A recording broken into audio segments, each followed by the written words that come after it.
Hello, the stream.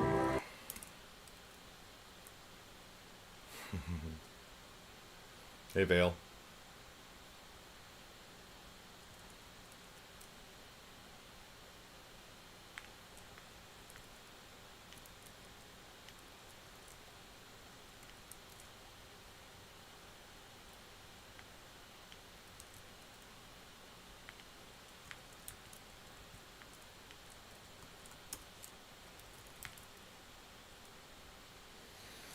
Just starting. So I'll let you know as soon as I know. I just hope today is a better day than yesterday. Yesterday kind of stank. A lot. But we're going to finish episode 8 today, so that's good.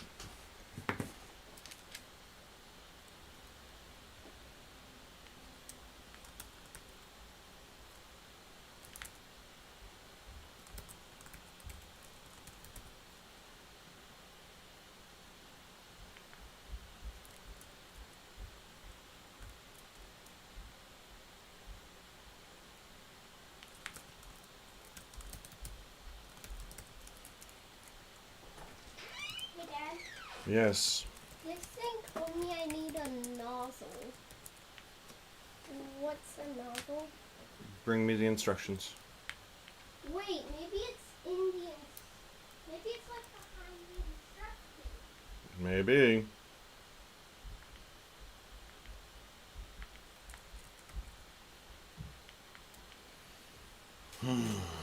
Hey, Bodegazilla. I'm alright. I'm looking forward to moving on from yesterday. Yesterday just kind of was a shitty day.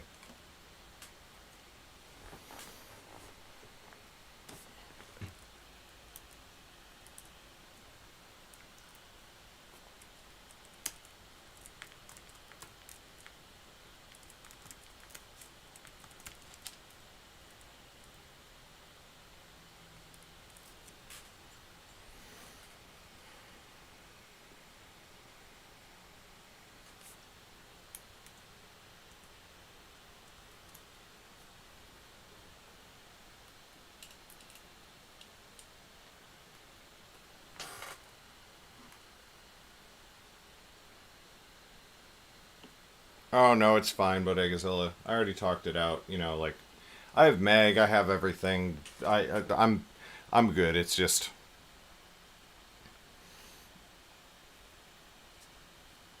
everybody has shitty days, you know.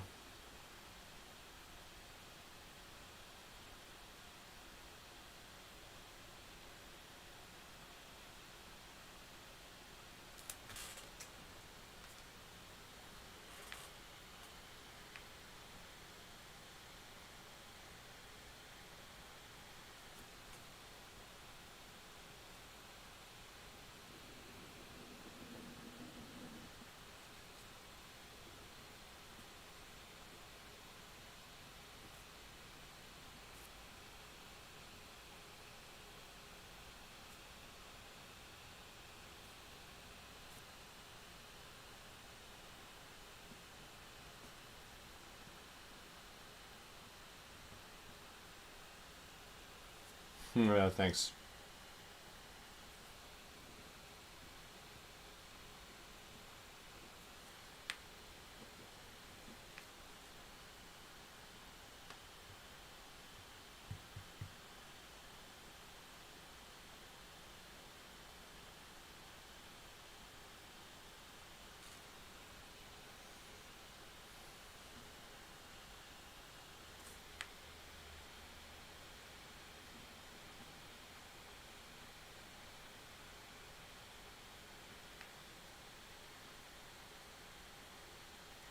Nani?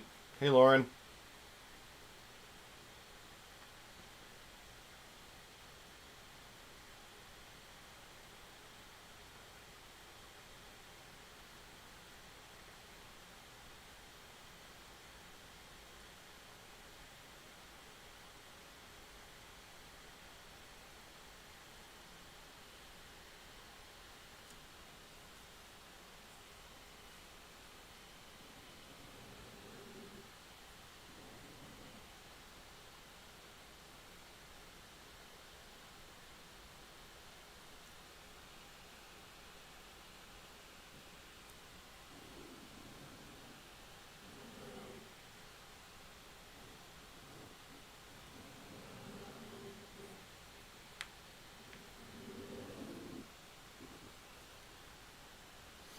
Oh, a lot better than last night.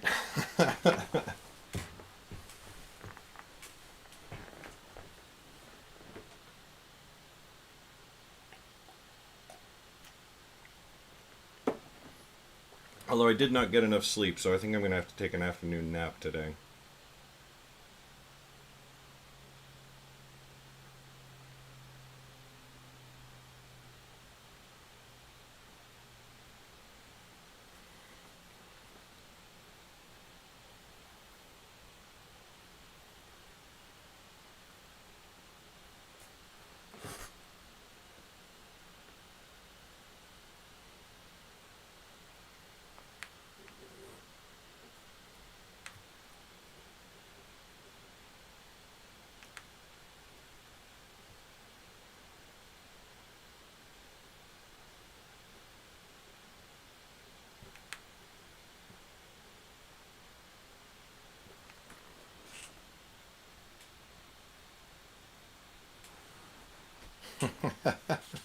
That's awesome, Vale.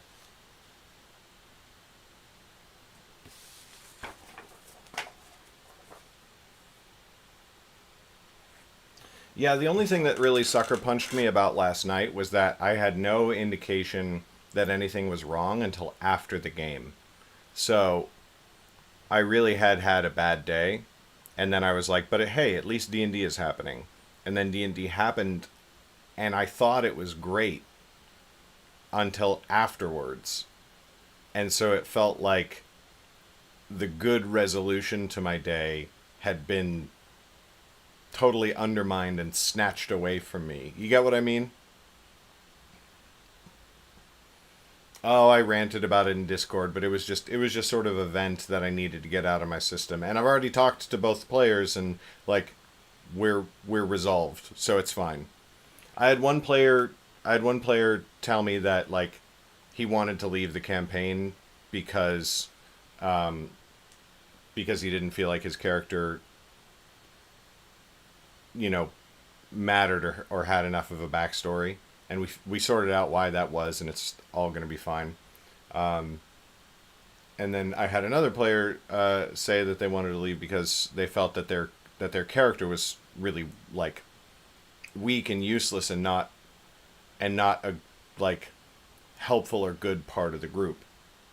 And this is a very very new player who like doesn't know the rules, like as well as the rest of the group. And so, you know, does some things sometimes that don't really, that don't really help the group. Um, anyway, I talked with both of them, um, so it's gonna be fine.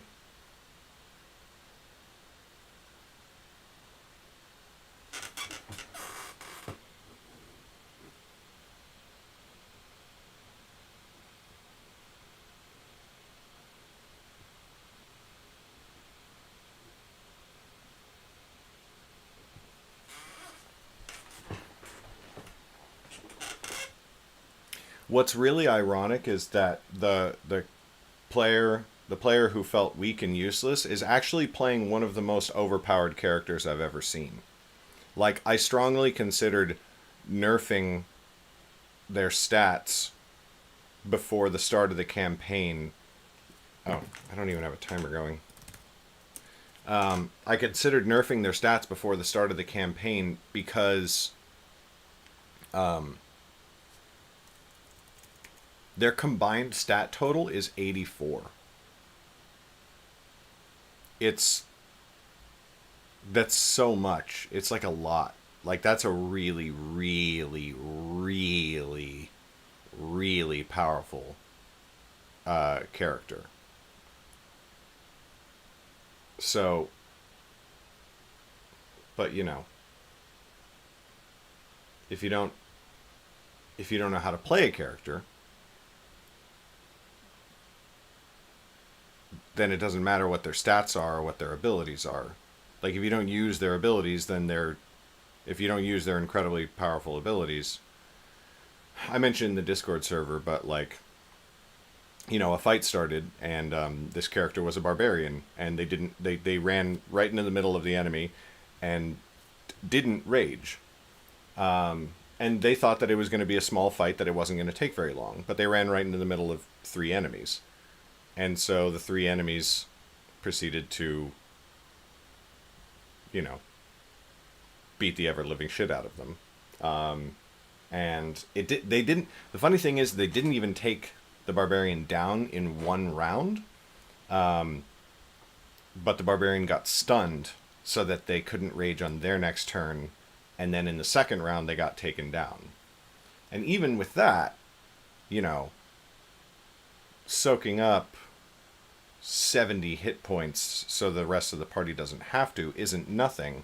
But again, if you're not an experienced player and you want to be sort of like, especially when you're a barbarian and like you don't have that much, and not to say that you can't, but like you don't have that much to contribute when it's arcana time or investigation time or, you know, lore and history and learning and book smarts. And so combat shows up and you're like, cool, this is my moment to shine, and you want to shine. And if you don't, you know, that's rough. And yeah, like you said, not raging as a barbarian is like not casting spells as a wizard. It's like, you know, why isn't my wizard more powerful? It's like, well, because it doesn't really work to stab things with daggers. you're, you're not you're not going to do very much there. That's why you have all of these, all of these spells.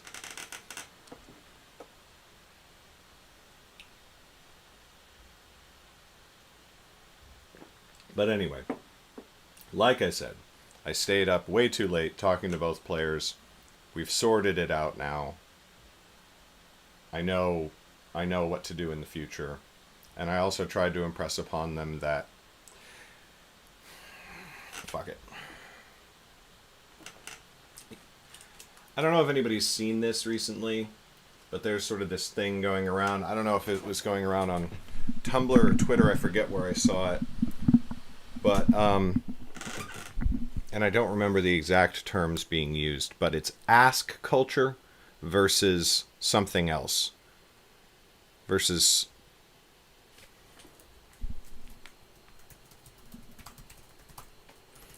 guess culture. Okay. I am such an ask culture person.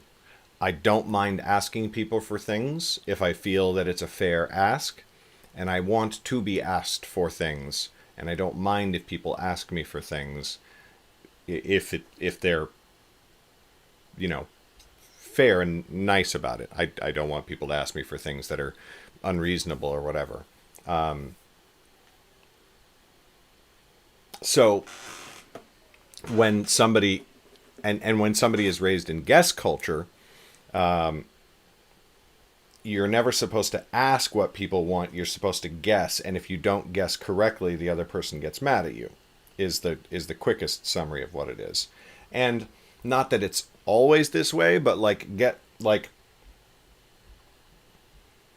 not all guess culture situations are abusive, but all abusive situations are usually guess culture, where it's like you'd better just figure out or know. Hey, buddy. Wow, that looks pretty cool. No. Spin art. If it's still wet, I don't want it in here. Okay. Take it downstairs. You can bring it to me when it's dry, or dry it off in your room. Put it on top of your clothes drawer. So,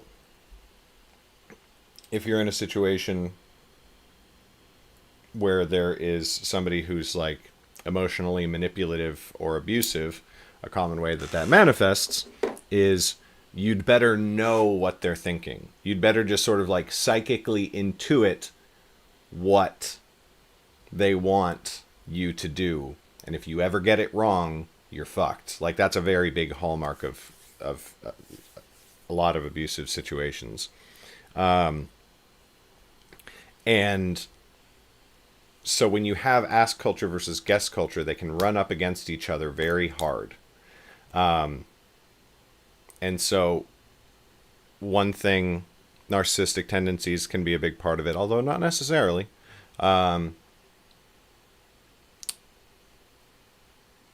So what I tried to communicate to my players, and I think that they got it, because I know I don't know the situation on one of the players, but I do know the situation on another of the players who grew up with a lot of abuse and the epitome of guest culture, like the highest levels of guest culture. So what I tried to impress upon them is please don't forget how much work I put into the game, even before play session actually happens, right? Before game time, before we're all hanging out and I'm giving you the story and trying to remember every single rule all the time and whatnot and getting it wrong sometimes. Before all of that, there's all of the study, all of the preparation, designing encounters, designing the plot, designing the story threads, coming up with a bunch of other things that can happen if you don't go the way that I want you to go, because that happens all the time. All the time, right? So I put in all that work, and I am extremely happy to accommodate what you want in your game and the way you want the story to go and the direction you want me to take your character in specific and the broader story in general. I'm really very exceptionally willing to do that, but you have to tell me what you want. So I grew up with guest culture. It took a while to readjust to knowing it was okay for me to ask and it wasn't rude for other people to ask me things. I still kind of hate gift giving and receiving because they feel like guest culture most of the time. Right. Whereas for me, gift giving and receiving is the greatest thing. I'm like, here is my Amazon wish list. These are all the things I want. Some of them are very cheap. Some of them are expensive. Go nuts. Or don't get me anything. That's fine. But if you do get me something, here it is. Or you know what? I like chocolate. If you literally like forget until the last possible minute and you're driving to my house for the party and you really want to get me something for my birthday, buy me a fucking Snickers. You have no idea how happy I'll be. And I just tell people. Whereas if somebody's like, "Oh, I don't know, just get me whatever you want." Oh my god. No, no, no, no. Please just tell me something. Tell me anything. Literally anything. Just tell me anything I can get you. Right? Like, gift giving and receiving can be guest culture or it can be ask culture. So, anyway, one thing one of the players said was, like, there are favorite characters in this group. And I said, my response to that, and I do honestly believe this is true, is that I do not have favorite characters in the group. I love certain moments and aspects and parts of every single character, and I really do love them equally. They are different, but they are equal. But in the narrative of the story, the four or five, the four players who gave me extremely detailed backstories and the history of their character and the emotional and narrative journey they want their character to go on get a lot of narrative attention because I know what they want. Oh, you want a reconciliation, you want a family reconciliation story. I can work that in. Sure, easy, no problem. You want a like amnesiac discovering who you are and where you came from story, and here's the situation that you found yourself in when you woke up one day and had no memories. Cool. Oh man, I can totally tie all that in. I get you exact. Oh, like, thanks for telling me what your like parents were like when you're a kid. Now I can tie that into it all so that everything that happens to you is emotionally resonant. You have been essentially brainwashed and forced to fight against the very people that you were raised innately to love and cherish as just and good, and now you're on a repentance arc. You have to atone for everything that you've done wrong in your life and for the ways that you yourself have been pulled into evil, bad tendencies and like a whole cult-like environment. That, yes, oh my god, boy, we can just hammer your character's story beats. We can just hammer your character's story beats like every other session. Oh, you are also like dealing with like family abandonment issues and parental abuse, except that like you think that they've also been being, you think that, you know, your one parent has been lying to you all your life and you're not really sure where it came from, and you've always had an innate desire to discover like the truth of your your origins. Holy shit. Yes, I can work with that. You don't know where your character came from and want to find out.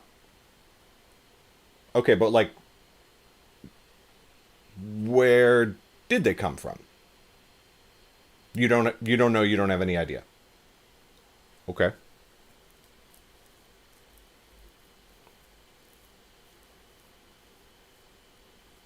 I'll figure something out. And then I figure something out. But like, if you don't like what I figured out, well then like you gotta come up with something. If you don't like the story that I'm giving you and the breadcrumbs that I'm drawing you along with, then you have to tell me that, first of all, before you blow up at me. And you should come up with a suggestion for how you do want the story to go. You know what I mean? So that's the thing.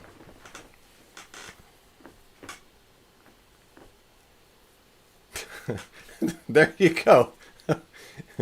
And to be fair, like, this isn't I don't want this to be like misconstrued or misapplied, that if somebody does something, you know, I just see a similar argument being presented where it's like, this is a ridiculous example, but like, you know, men get raises at work because they ask for it and women don't.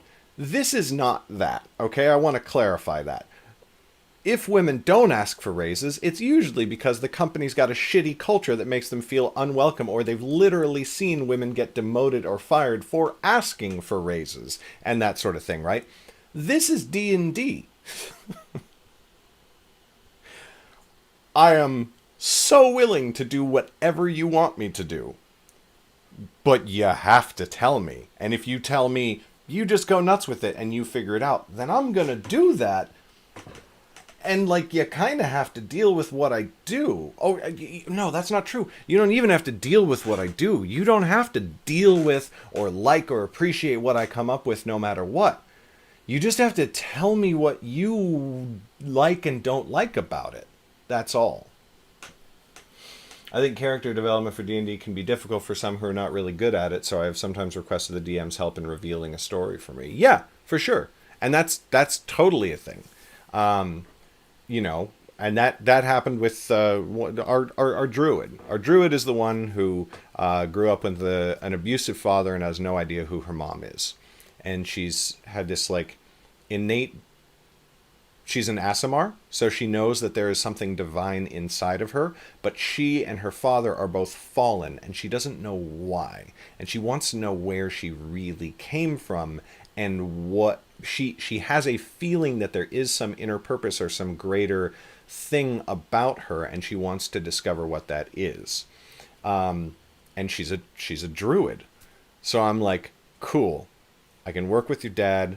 I can work with the missing unknown mom. I can work with that. Like, before the campaign started, she ran away from him. So she's like now a runaway, and she's afraid he's going to try and find her. But she's in that weird thing where she's like, he might try to find me and track me down. But also he's always been so selfish and self-absorbed. Maybe he'll just be like, fuck it, good riddance. So like that thing happens. So like I can just toss in a little mention of like an Aasimar who looks exactly like her dad, and she hears it from some totally random NPC, and she's like, is that my dad? Is that him? Like, what the fuck? Or like, maybe it's just some random guy. Like, I can work with that. But a character who doesn't know who they are, doesn't know where they came from, doesn't know why they were created, is a cleric but doesn't know what god they worship, doesn't know what they're, you know, whatever, like literally anything about themselves or where they come from, but has a singular driving, what do you call it, protocol, a master protocol that they were programmed with, which is to protect the tomb. What tomb? I don't know. That's just his thing. He just knows that there's a tomb somewhere that he's supposed to protect. And I'm like, okay. And that's the thing, is I can work with that.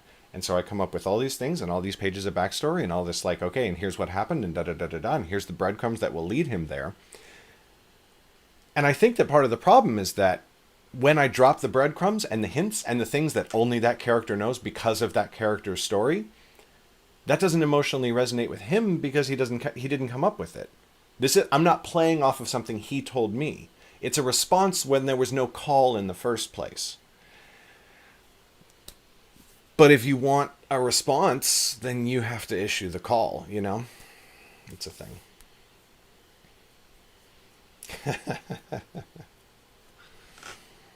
So that's what I was going through last night.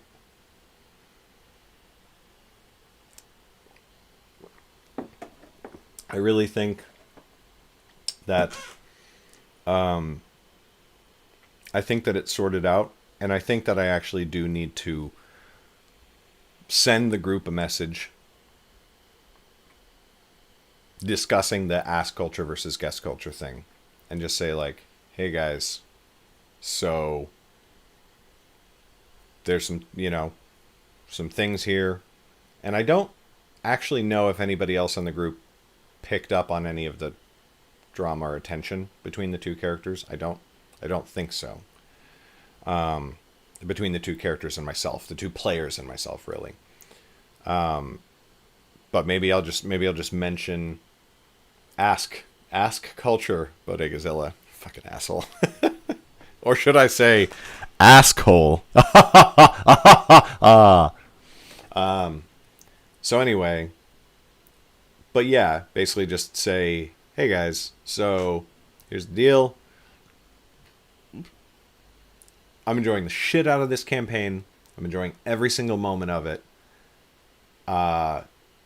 Even when you guys go off in completely random directions, do things I never expected you to do, and completely are like so far removed from where I thought you were going to be. That I love that, and I'm loving and enjoying every second of it.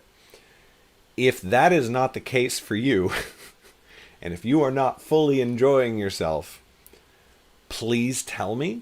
Preferably tell me privately, like if it can wait until after a session, let me know, and let me know what's wrong and what you, and if possible, a suggestion for how to fix it. Because if you don't know, if you don't tell me, I am having the time of my life. I am loving this campaign so much, more than any other D&D experience I've ever had. So if you think something's wrong, I am so willing to accommodate you, but I don't know it's wrong. Because I am having a blast. And I'm trying to make it as fun for you as possible. And if I'm failing at that, I'm more than willing to accommodate. I just need to know.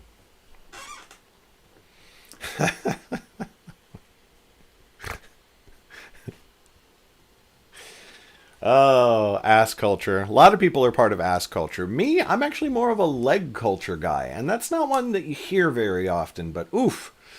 Leg culture. I'm all about leg culture. Yeah. Some people are ass culture. Some people are chest culture. A lot of people are face culture. Me, legs. All about them legs.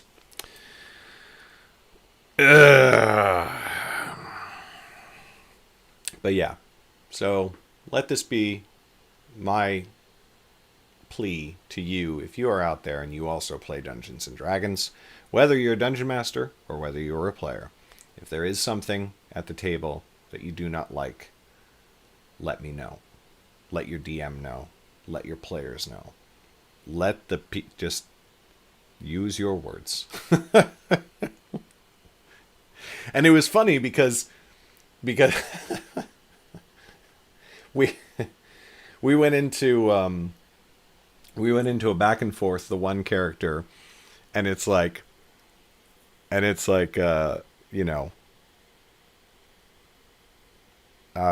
they basically thought that, like, there were some favorite characters, and I was like, well, there are characters who I know what they want their story to look like and play out as, and so I deliver that and I give that to them.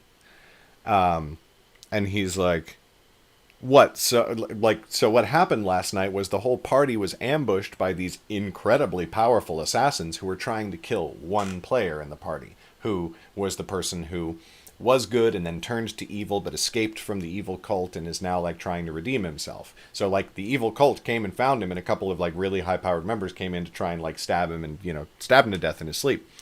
And he barely survived, and like a couple of people in the party got like their asses fucking handed to him and everything like that. It was crazy. It was a crazy fight. It was really tough. And then they killed both of the incredibly powerful assassins and stole all of their magic items, and I made a huge mistake and I gave them way too many really good magic items. So now the party is super overpowered. But anyway, that's neither here nor there.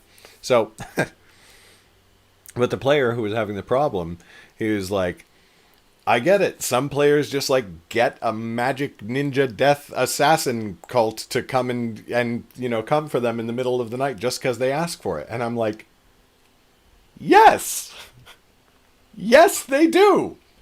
Do you want your character to have a magic ninja death assassin cult come and try and kill you in the middle of the night because that would be emotionally resonant for you? If you do, you can have it. I'll do whatever you want. I am a fucking fun machine. You push the buttons of the ingredients you want, I bake the cake and I serve it to you. That's all that I do. That's my job as a dungeon master. Is to bake your fun cake and shove it in your face. But if you don't tell me what ingredients you like in a cake, I might serve you strawberry when you want chocolate. I would never do that. I would never serve anybody anything but a chocolate cake of my own volition.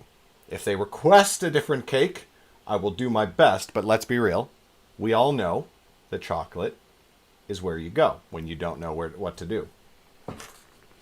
Once had a dwarf who was called by a gold dragon to save the world, but he thought it was the sun because he had never seen the sun, and became a soul zealot for worshipping the sun. So he's the only person who's like, God has arisen again. And everyone's like, that's the, you know, that's the, somebody really ought to tell him. I'm not going to tell him. You should tell, I'm going to tell him. Don't you dare. Whatever that Frozen meme is. Yes, exactly. Who wants a ninja death assassin cult? You can have one. You can absolutely have one. Why could you not? And it's like, oh, so just everybody could get a ninja death assassin? Yes! It's Dungeons and Dragons!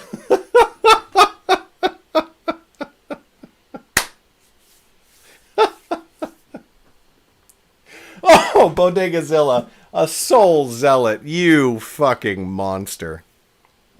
Ah, Jesus. Hey, what's up, Valerie? Anyway, like I said, I want to stop ranting now. I want to get back to work. And I have talked with the players. We have sorted it all out. And I am very much looking forward to giving them all Ninja Death Assassin cults. That's going to be such fun. I'm going to go refill my coffee, and then we're going to get serious here.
Hey.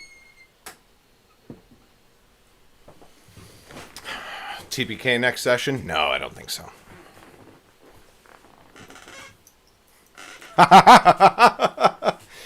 Go to underrealm.net/TPK. Hope you liked Lauren.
Whoa. Hey, Vale. Can you share a link to that?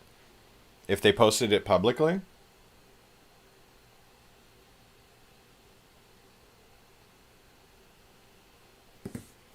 I gotta see this. That's fucking awesome.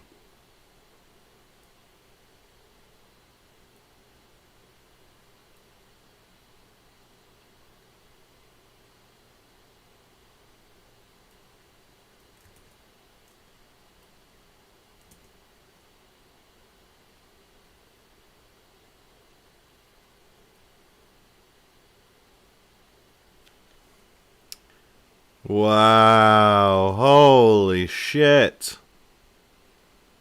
That looks so good.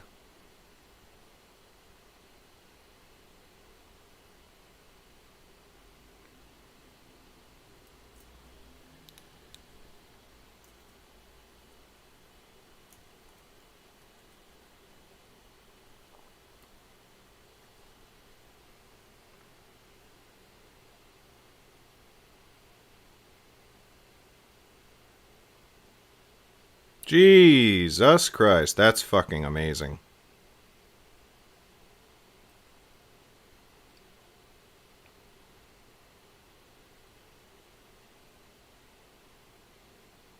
Oh, the detail.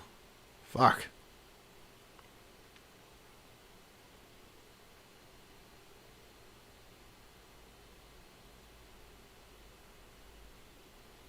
All right. I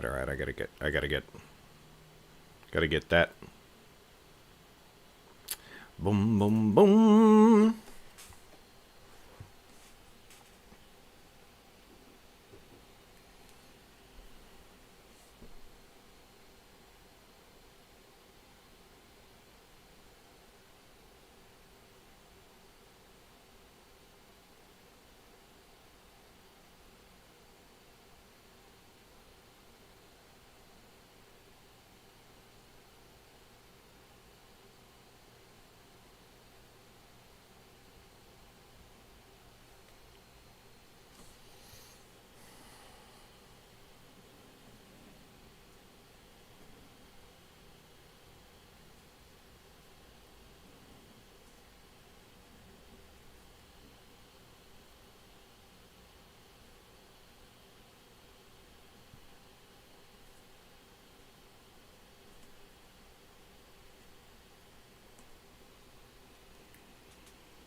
Oh, hey, Misu. Didn't see you come in.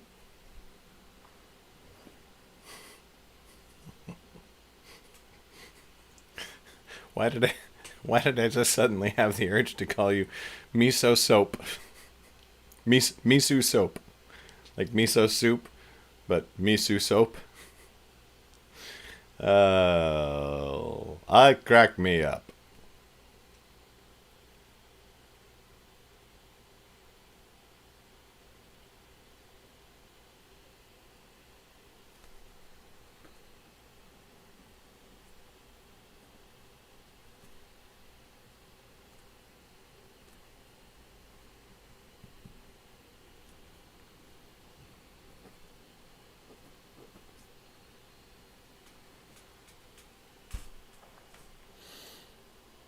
Oh, rip, Lauren.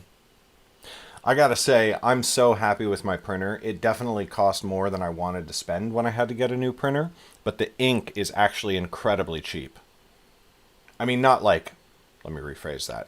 It's not like crazy cheap, but it is so much cheaper than the printer I used to have.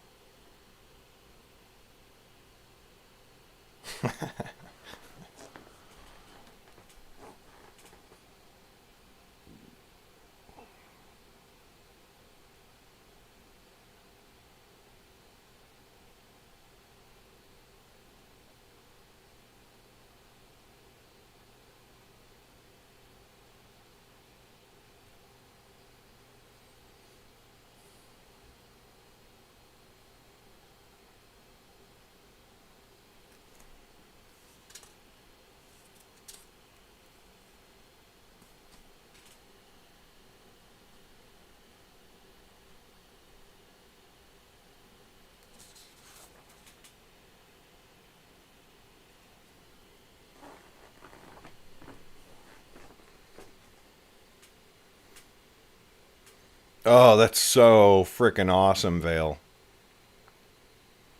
400 pages in a minute? Oh, God. God, I wish that were me.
Oh, no.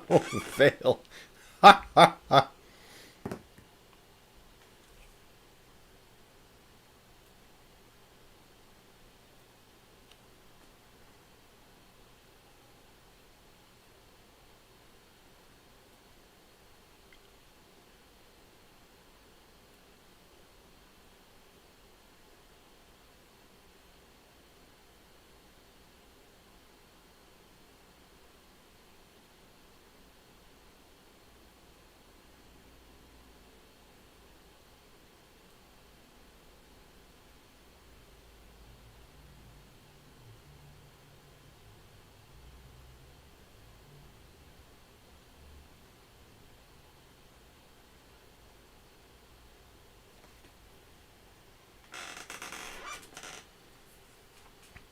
That's big. That's real big, Lauren.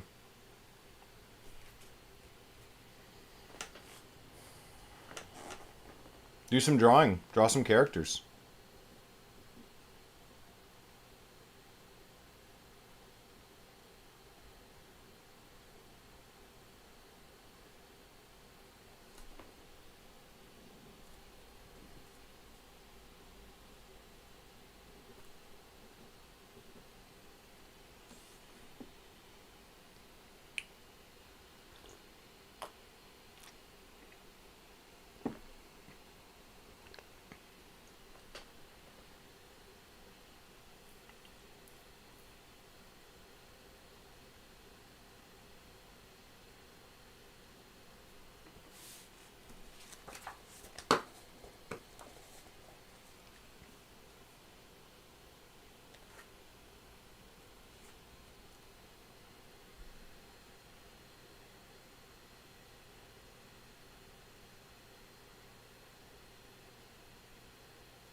Oh, Danny, I I think you absolutely can develop any skill you want to. Really, I mean that. I joke all the time about how I can't draw for shit, but I have in the past engaged in starting to draw, and just like trying to draw every day, just draw like one thing every single day.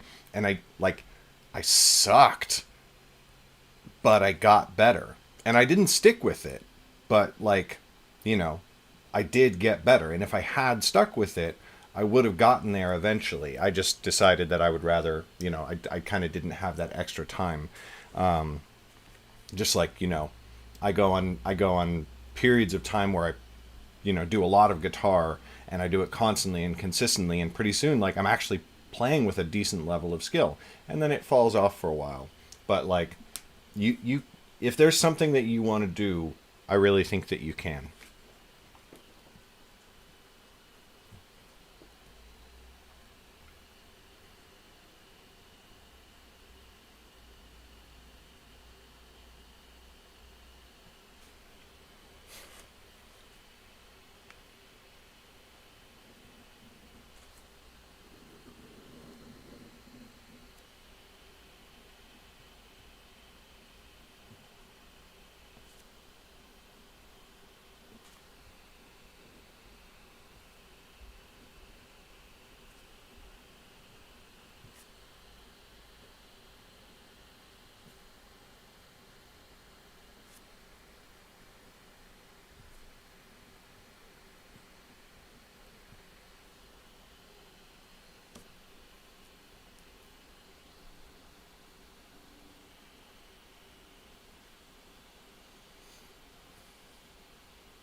Oh shit. Today's episode came out.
So Hey, gorgeous. You want to say hi to stream? Yeah.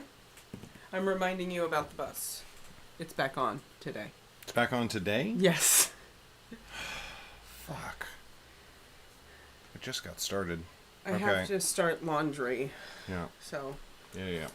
Okay, everyone, And I guess I'm Christopher. breaking for lunch. I thought I wasn't today. Sorry, guys. Oh, it's okay. We just love him too much. You're cute, so you get a pass. Yeah, I'm gonna... I miss... Has Kristen stepped in and said hi at all? She hasn't been on stream in a while, no. I haven't seen her in a while. I think her new job I is need to keeping call her. I think her new job is keeping her busy. Alright, everybody. I'll be back. Wait. What is the name? Vale? It's easier. Vale Who Fights Cats. I love that name. Mm-hmm. Very motivational messages. Mm-hmm. Every time I start stream, pops in and says, "Good luck. We're all counting on you." Ah, I love it. Every time I start. It's great. Thank you. I'll be back in like 30, 40 minutes. Bye. Bye, Vale who bites cats. Bites cats.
Hey,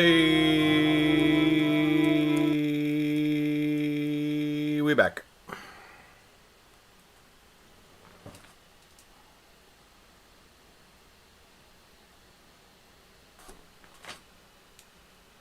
Oh.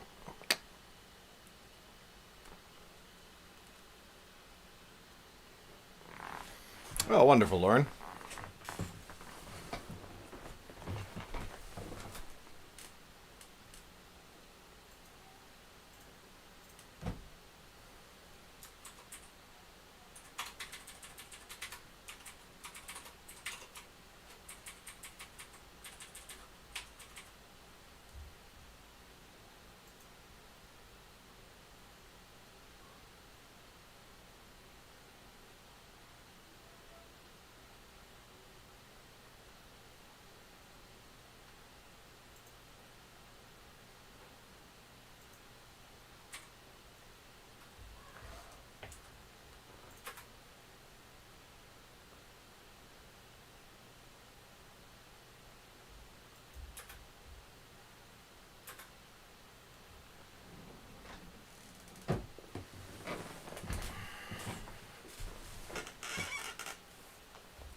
tweeting about Lauren, tweeting about editing, while modding for me editing.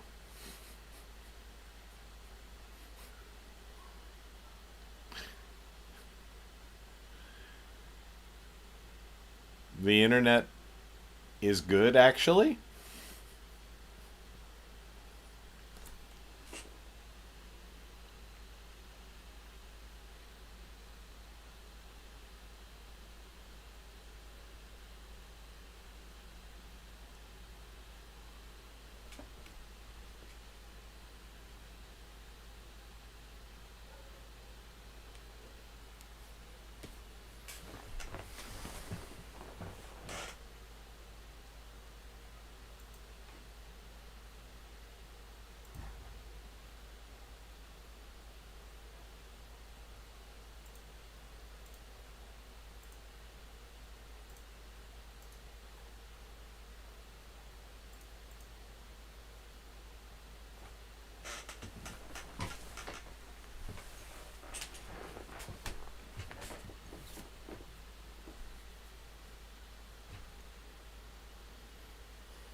Oh, shit. Thank you, Lauren.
Oh, yeah, that was just a misprint. When I'm exporting, I always forget to update the episode title.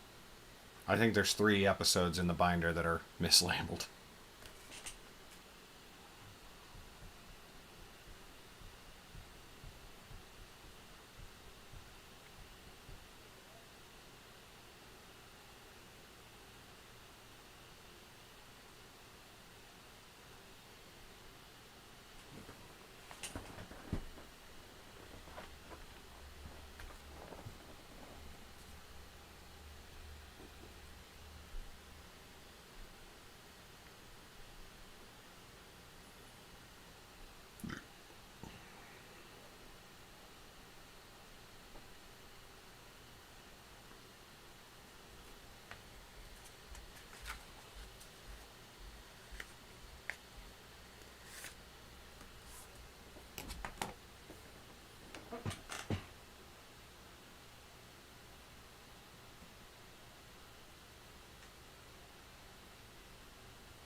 Hey.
My only son, and listen closely to what I say. And if you do this, it'll help you some sunny day. Oh yeah.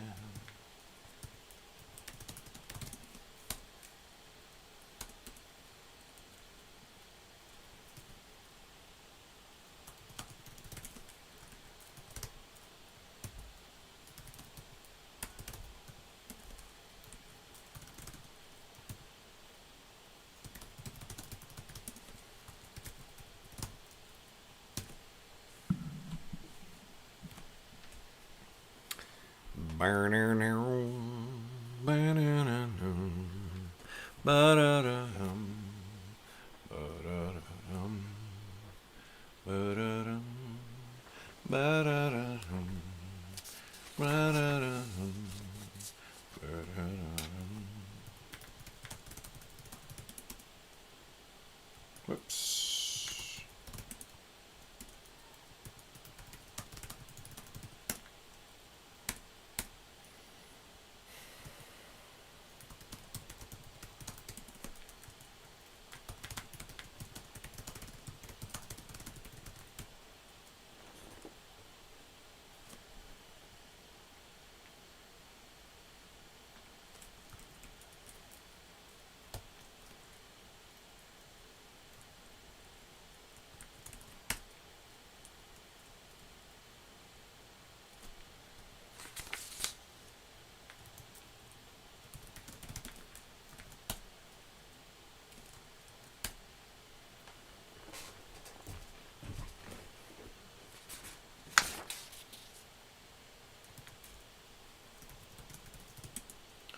And turn to the sound of silence.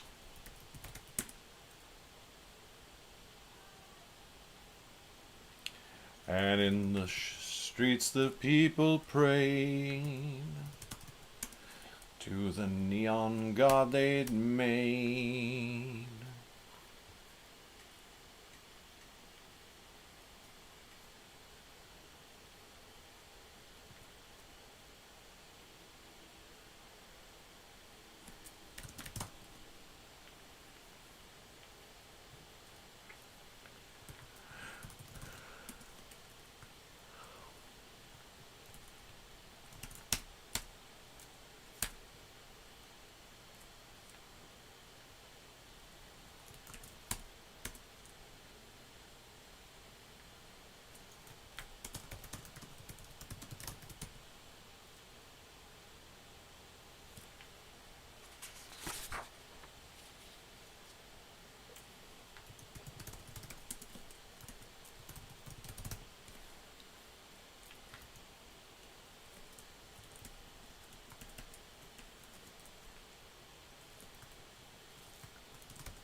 The poisonous pycnandra. Very dangerous to the uninitiated.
2 tiny puncture marks on her throat.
Some people just need to die.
Hey, done.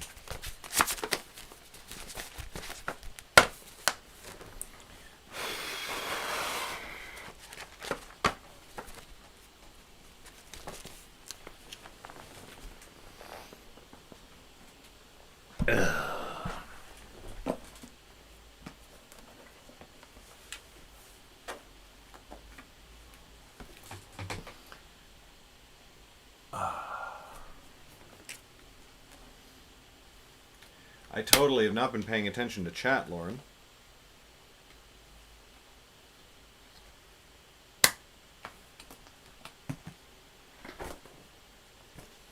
That is a thick manuscript right there. That chunk. Ba ba ba ba.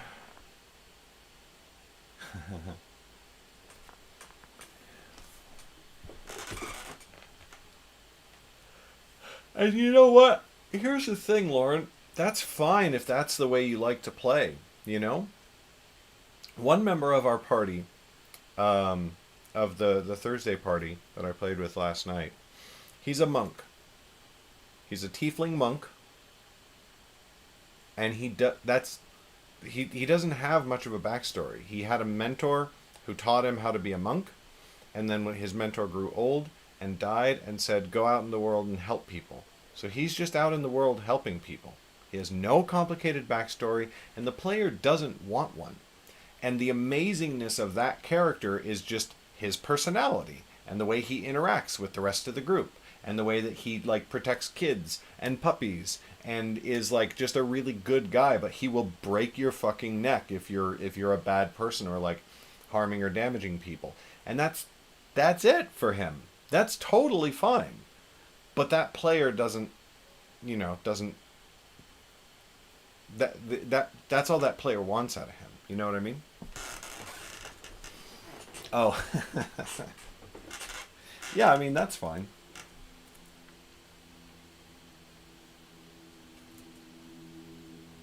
Speaking of which, I should check back in with my people.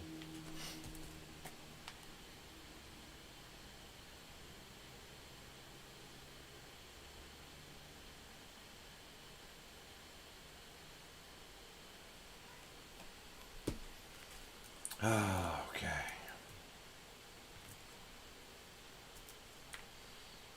Let's export an ebook for the final read through.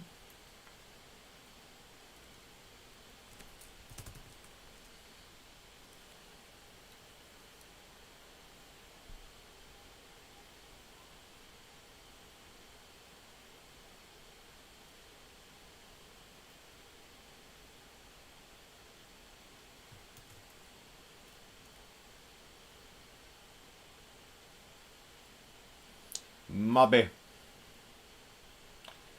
Dan Nicky your mobbies. Oh shit.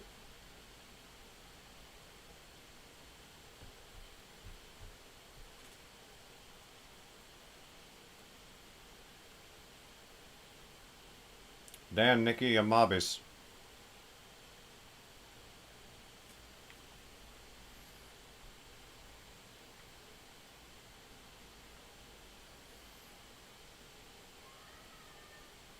Are you not familiar with Dan, Nicky, or Bobbies?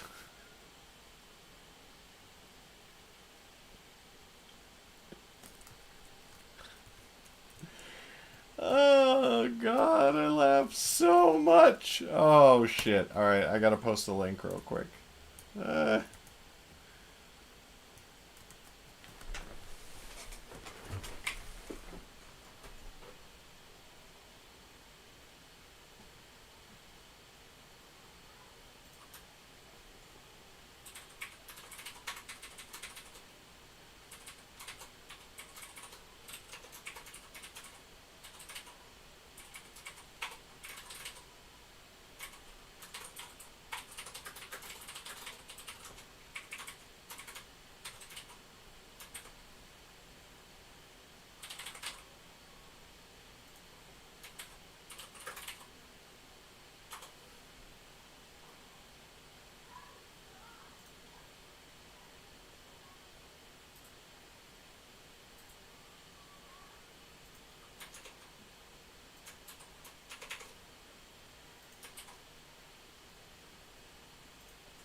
So what it boils down to is it's just an Instagram.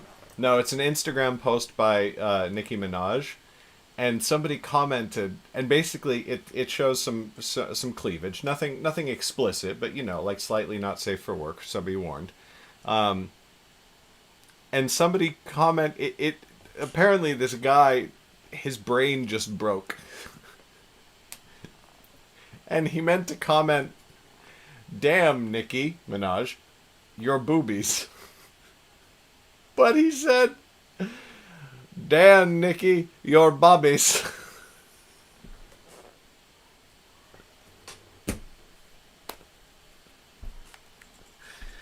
Damn, Nicki, your bobbies. Oh shit, it's fucking amazing. Yeah, I'm not a big Nicki Minaj listener either, but holy shit, that cracks me up every time.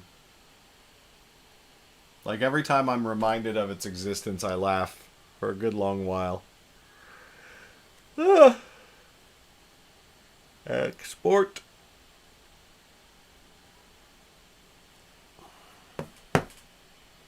Dan, Nicky, your bubbies. Oh fuck, it's hilarious.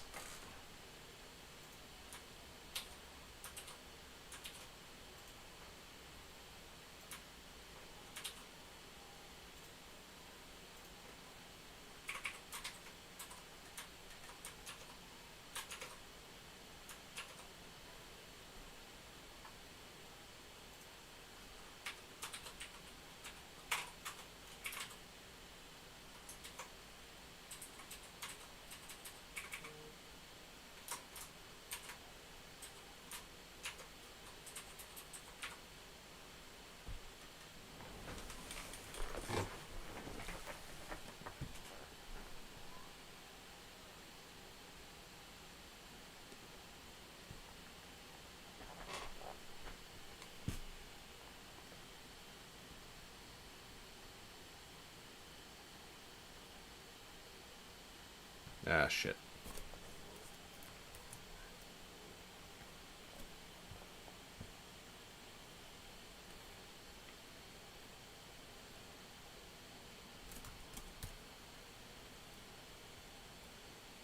Dan, Nicky, your bobbies.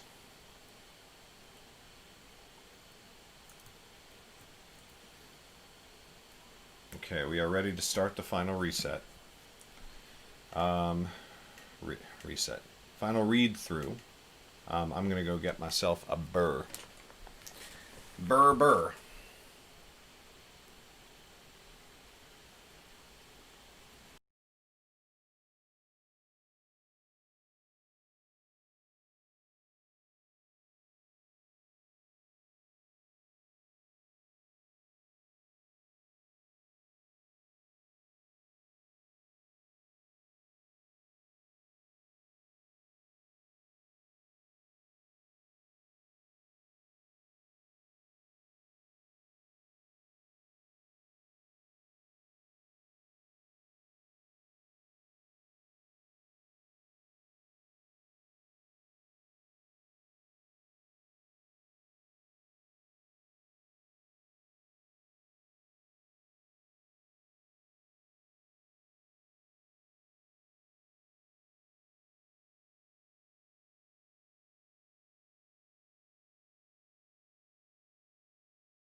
You can update the title if you want, Lauren. I never, I'm fine with.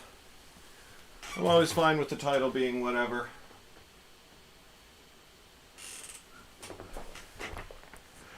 Ugh.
Okay, here we go.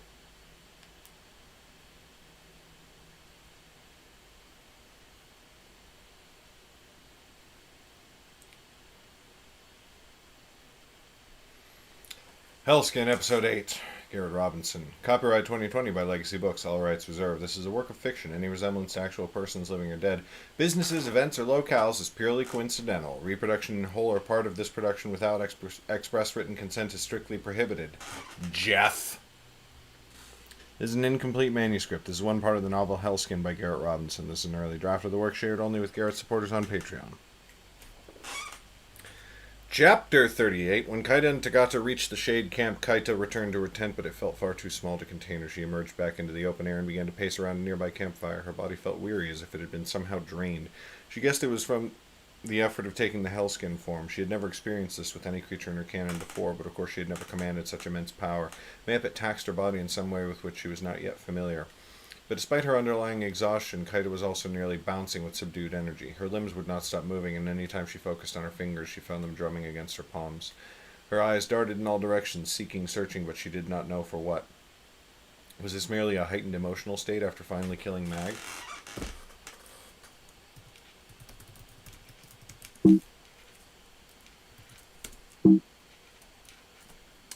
Son of a bitch! Now! It was possible, or maybe it was some after effect of the Mage Stone, and if so, it was far preferable to the weariness. But the two feelings combined made her feel like she could not stop running and that her body might give out at any moment.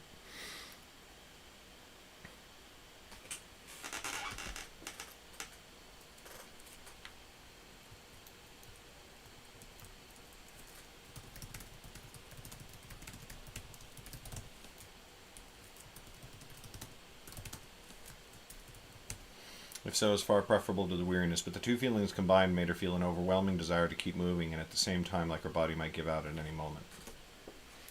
Tagata had been watching her carefully ever since they had returned to the shade camp. Kaita had noticed it, and it did not entirely please her, but she tried to give a reassuring smile, and Tagata returned it. "You did it," said Tagata quietly. "I did," said Kaita. "I never need fear her again." "Well done," said Tagata, "and now it would be good for you to rest. You are not used to the effects of the stones. You will feel better in the morning." "I do not feel as if I can rest," said Kaita. She strode to Tagata, her gaze swinging back and forth, still seeking. "Seeking what?" "I feel as though I can hardly stop moving, but that is fine. I can rest later when we reach the Great Rocks." A smile twitched its way across her lips, and there it rested, quivering. She ran her fingers along the edges of Tagata's tunic, tracing the lines of it. "Maybe instead of resting, we should celebrate." Tagata's smile dampened. "Not just now," she said, "but if you promise me you will sleep, I will happily accommodate you on the morrow."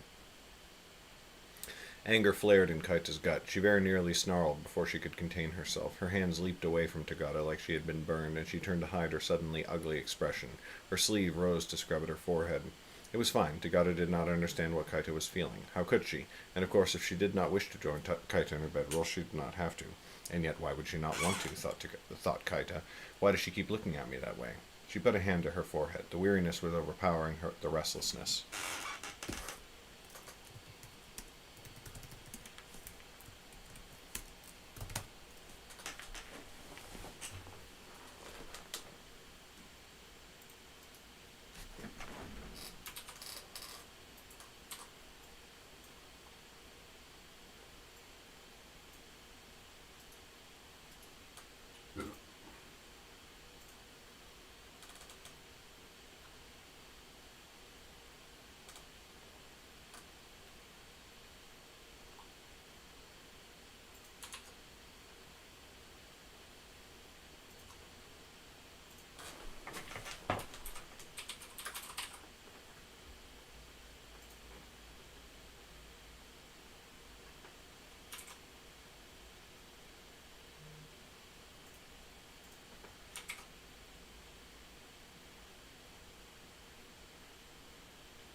Ba-bum.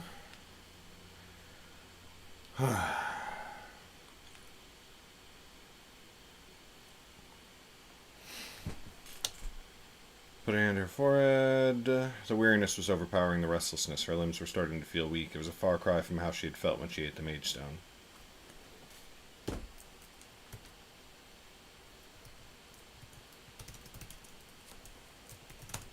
The mage stone. The rest of them were still in her cloak pocket. Mayhap another one would strengthen her. Before she could even decide to, her fingers began to steal towards them. Kaita. She froze. Tagata was looking down at her, smile replaced with a stern scowl. What? Said Kaita, feeling her mood darken.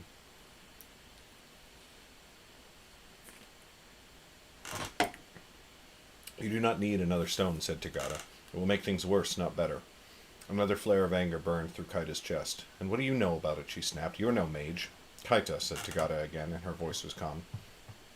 Rogan warned you of this, just as he warned you not to go running after Mag on your own. The stones prey on your mind. You must remain aware of it, and you must resist them. Otherwise you will be a danger to our kindred, not an asset. A danger? Oh yes, Kaita could be a danger. Her breath came faster, the fury rose in her mind until she could hear her heartbeat in her ears, and her hands were clenched. No. Kaita forced herself to be still. She took a long, slow breath, counting to 10, and then holding it for a moment before releasing it just as slowly. Everything Tagata was saying was true. Kaita had known it since she was a child in the academy, listening to whispered, forbidden rumors from her fellow students. And Rogan had told her all this, and she had promised him, and through him, the Lord. She would not prove too weak to keep her word. She could resist the stones. I'm sorry, she said. She walked forwards and looked up into Tagata's face. When she was greeted with a smile, she laid her head against the woman's mighty chest. Tree-trunk arms enveloped her, and she lost herself in a deep sigh within them. I've never felt this before, but the stones are not stronger than me. I will not succumb to their urges, and I will not disappoint you. I do not think you could ever do that, murmured Tagata. Do you want me to hold them for you? Kaita's pulse quickened and her breath came faster. No, she said quickly. At least I do not want to give them to you. But when I fall asleep, would you take them from my pocket? Of course, dear little one, said Tagata. Now let us get you in a bedroll. And no, she said with a smile, in response to Kaita's playfully raised eyebrow, that does not mean anything more than it means. Fine, said Kaita with a snort, and for that brief moment she felt almost like her old self again. But then horns sounded at the camp's eastern end. Both of them turned and froze, waiting for some further sign, but they could see nothing and no sound came. The sun had long since vanished and the moons were not quite high enough to illuminate anything. Come, rumbled Tagata. Together they ran for the eastern end of the camp. They found a group of shades already there and more were gathering, but they were clustered behind tents and they were all looking off to the east. Tagata and Kaita approached them at a low crouch, stooped to hide behind the tents. What is it? Said Tagata in a low voice. The mystics? No red cloaks that I have seen, said a sergeant, but mayhap one of their agents. Someone killed 2 of our sentries before he was spotted by a third, a man in a brown cloak. Kaita's blood froze. She stood up in plain view, ignoring Tagata's panicked look. There, on a hill not far away, the twin moons silhouetted a figure. A bow was in his hands, and his brown cloak fluttered in the gentle night breeze. It was me, of course, but the moment she saw me, I turned and vanished into the darkness. It is him, she cried. She darted out from behind the tent, running east. Kaita, cried Tagata. Wait! He is alone, called Kaita over her shoulder. I have kept my promise, Tagata. I will finish him off, and then I will return to you. She stopped just for an instant, turning to meet Tagata's gaze. I swear it, my love. She vanished into the same night that had taken me. Tagata watched her go, feeling impotent and helpless despite all her vaunted strength. Almost she ran after Kaita to keep her safe, but she looked around at her kindred, all of them looking confused, even frightened in the darkness, and she stayed put. Mag was dead, after all. Any half-decent weremaid should be more than a match for a normal man like me, and Tagata knew that Kaita was far more than half-decent, even before she had the mage stone in her blood. She sighed and kept her gaze on the shadows where Kaita had vanished. Sky watch you, my love, until life ends.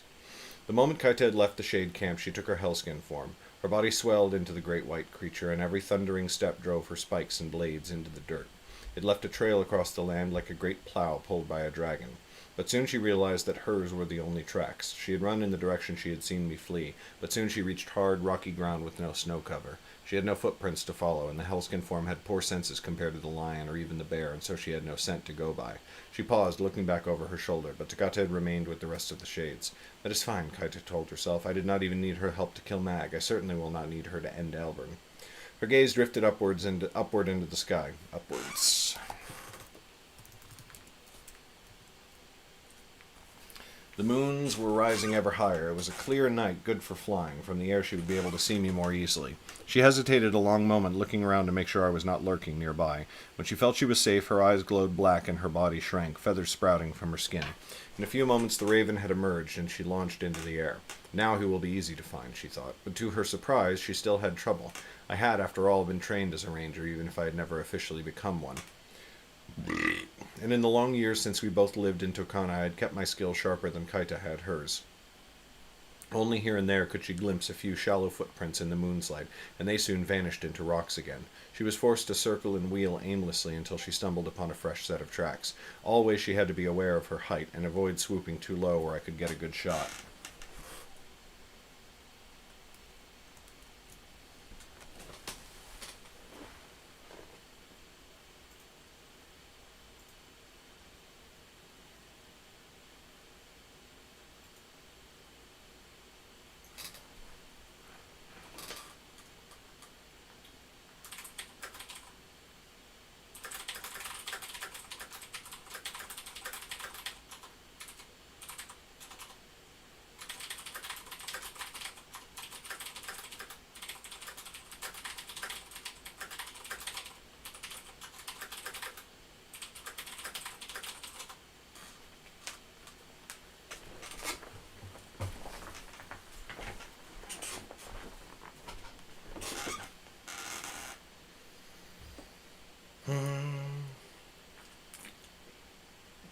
Wait, what? That did not look that way literally just a moment ago.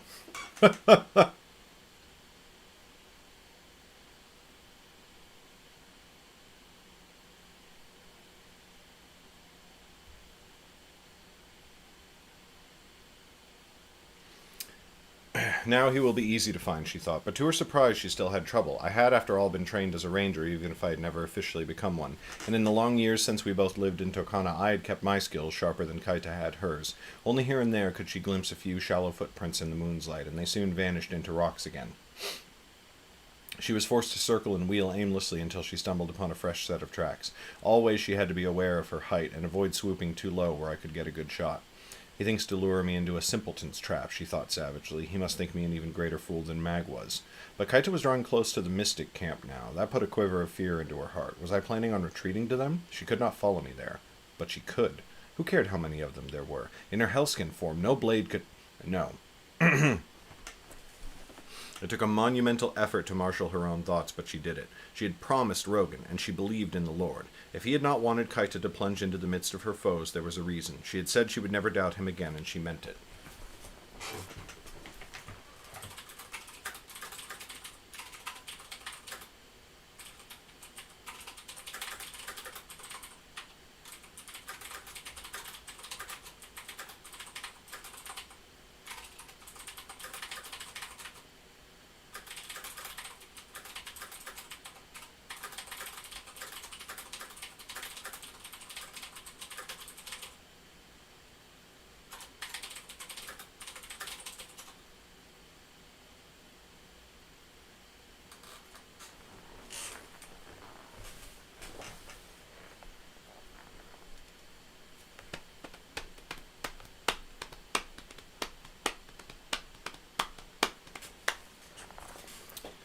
Ba-ba-ba-bum.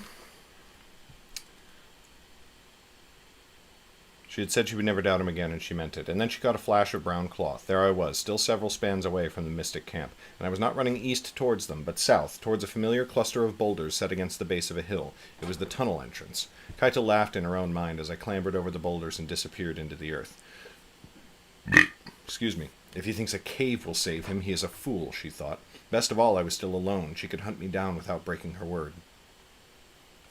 She landed atop the hill and shifted into hellskin form as quickly as she could. With a few lumbering steps, she dropped into the darkness of the tunnel beneath the earth. Immediately she was faced with a new problem. With the hellskin form's limited senses, she could neither see nor follow my scent. But she was invulnerable. Who cared about seeing? It mattered little if she stumbled into the walls. They could do nothing to her iron-hard skin. So she stumbled blindly down the tunnel, lumbering into the stone walls every few steps. It was irritating, but hardly debilitating. Things became slightly worse as the tunnel began to swing more sharply left and right, so that she sometimes crashed face first into the stone. It did not exactly hurt, but it was disorienting, and she had to take a moment to get her bearings. She growled each time, and each time the sound grew a little deeper, a little crueler. Alburn must have brought a torch, she thought, wishing she had had the presence of mind to do the same. Suddenly her foot came down on empty air. She was at the top of the stone wall she had had to climb during her escape from the tunnels. For a heartbeat she teetered, trying to recover, but in the end she plummeted 5 paces to slam into the stony floor. This time it did hurt, her own weight sending a crushing lance of pain through her shoulder. A frustrated, growling roar burst out of her, and to her surprise there were words in the sound. "Dark take you, Alburn," she thundered. "Stand and face me." For a moment she lay there, blinking. So the hellskin form could speak. It was the only beast in her canon that could. Slowly she clambered to her feet. "Where are you, little ranger?" she growled. "But then I suppose you never really became a ranger. Not like Romil and me. Not like Dietra." She bared her fangs in the inky black and began to stalk forwards again. "Ah, Dietra. You know, do you not, that she is doomed? Now nothing can stop me from ending her. She will die screaming on my claws, and then I will have your little niece as well. And your little dog, too."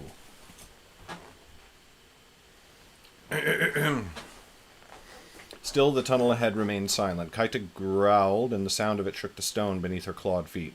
"Come, Alburn," she roared. "Have we not both waited long enough? Let the long road come to an end." Mag did. She was happy to see it done, finally. No reply came floating out of the shadows. Kaita considered her options. She could take the mountain lion form. It would let her see in the darkness far better than I could. Of course, the lion was more vulnerable. But vulnerable to what? To me? Surely not. It may have been weaker than the hellskin beast, but who cared about that? The hellskin form was from Mag. The mountain lion would be more than enough to deal with me, especially with the strength of mage stones, which would make it even faster and more deadly than it normally was. Again she felt a moment's trepidation as her form shifted, and she braced herself for an arrow to come flying from the dark. But nothing came, and as the lion form took her, the tunnel became visible. Still dim, but at least she would not go running into walls. And she could smell. My scent was there, certainly, and there were lingering whiffs of others, all the shades who had come this way during their escape, and then Kuhn's small army that had followed them. Kaita could even faintly detect Tagata's scent, and her stomach fluttered. She forced herself to focus as she proceeded down the tunnel, moving at a quick trot now. This felt much more comfortable. As powerful as the hellskin form was, it was still too new for her to feel fully in command of it. My scent told her I was some way off, and just as she had guessed, I had a torch. She could even see the faintest reflections of its light far down the tunnel.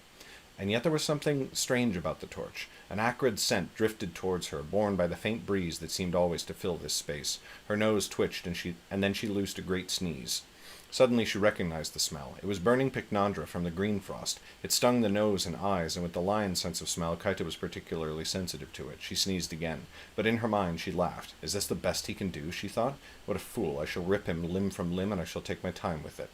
She pressed on a little faster now. A little bit faster now. A little bit faster now. Every so often she had to sneeze again. She no longer had my scent, but that did not matter. The pycnandra torch was like a glowing beacon in the darkness, and it drew her straight towards me. Finally she reached the entrance to the wide cavern where the shades had made their camp. She stopped. In the center of the cavern was a flame, but it was a little campfire, not a torch, and I was nowhere to be seen. Kaita crouched low to the ground, baring her teeth in a silent snarl. Clever, she thought, but not nearly clever enough. With a source of light in view, she could now see the entire cavern as if it was day. I was nowhere to be found, which meant I was hiding somewhere in the rocks, yet Kaita would be able to see me at a much greater distance than I would be able to see her. She hugged the cavern wall, circling to the right, but she did not get even halfway there before she spotted me. I was leaning forwards between two rocks, squinting heavily in the dim light, all my attention focused on the southern tunnel through which she had emerged. I had a cloth tied over my nose and mouth to protect me from the pycnandra smoke. "He missed me in the dark," she chuckled in her mind, "but I will not miss him."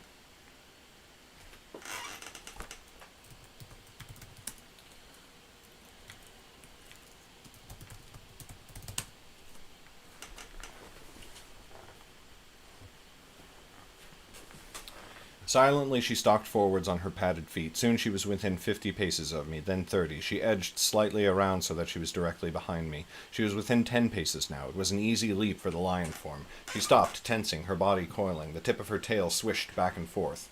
I whirled to face her. "Hello," I said, and I fired the arrow I had knocked. Kaita was too surprised to dodge. The arrow sank into her shoulder. She snarled and darted aside before I could loose another shot. Twisting her neck, She seized the arrow in her teeth and ripped it out with a yowl. Her eyes glowed back and the wound began to seal itself shut. Steer, she spat in her mind. One arrow, your whole quiver would not be enough to stop me.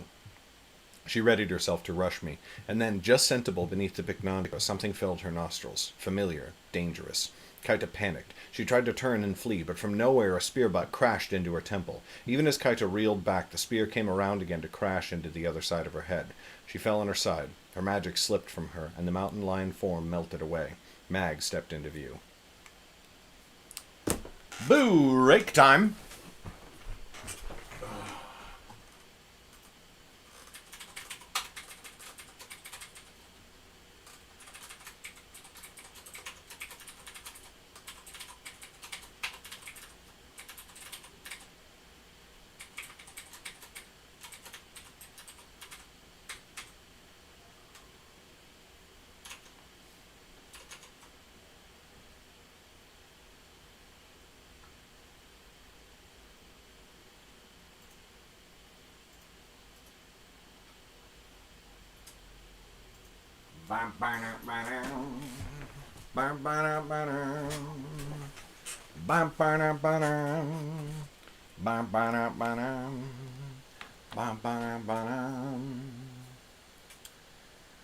Give a little bit, ha ha. Give a little bit of your time to me. I don't even want to arrange my bookshelf. You know what I want to do? Set a 15-minute timer. Okay, your timer is set for 15 minutes. I'll tell you what I want, what I really, really want.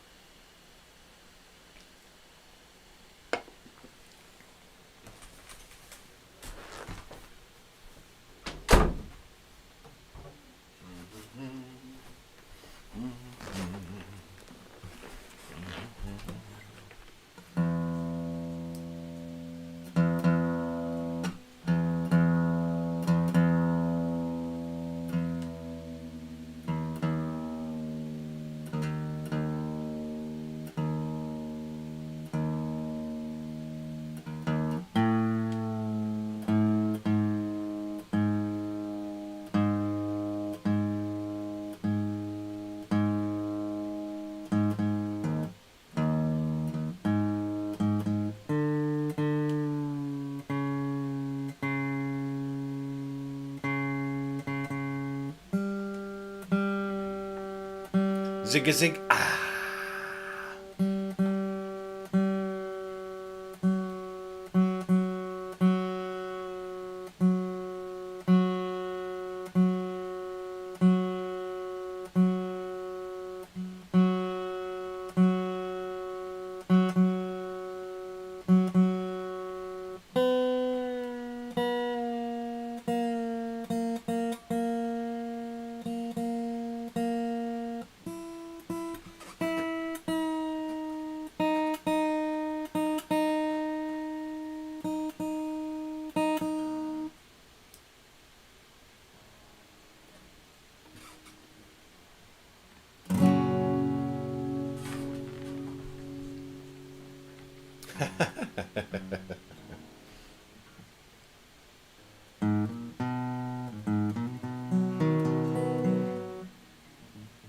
Oh, my nails need a little trim. Not too bad, though.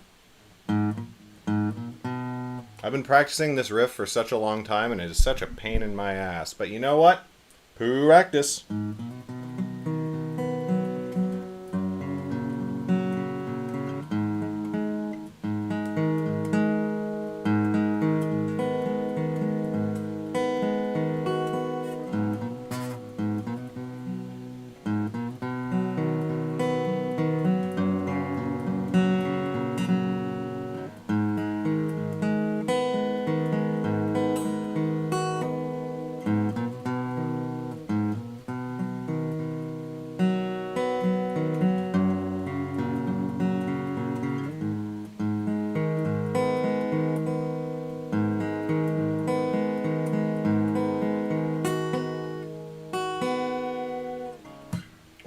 Oof, oof. Oh, it's been too long. All of my calluses are gone.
That's really just like the whole song.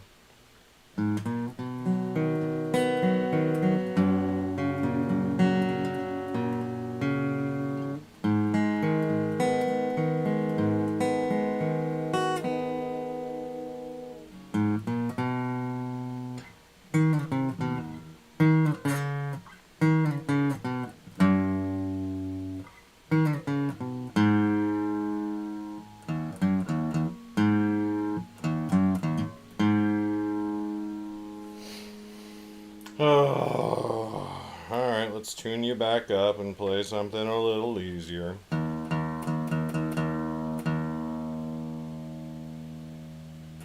Wait, what?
I hurt myself today to see if I still feel.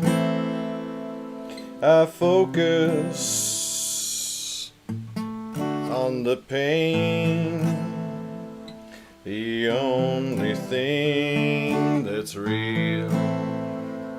The needle tears a hole, the old familiar sting try to kill it all away, but I remember everything. What? Nope. What is that chord?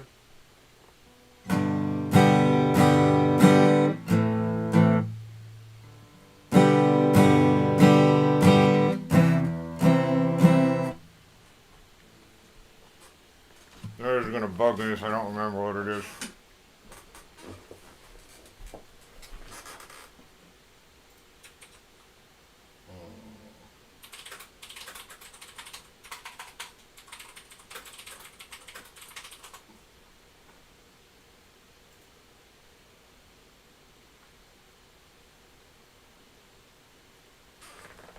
That's right.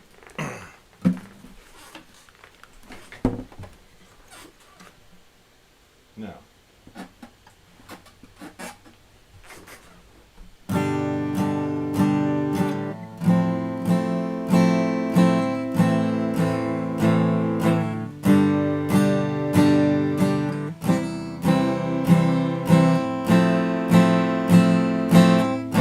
There we go. What have I become? No. What have I become? My sweetest friend. Everyone I love goes away in the end. And you could have it all. My empire of dirt. I will let you down. I will make you hurt.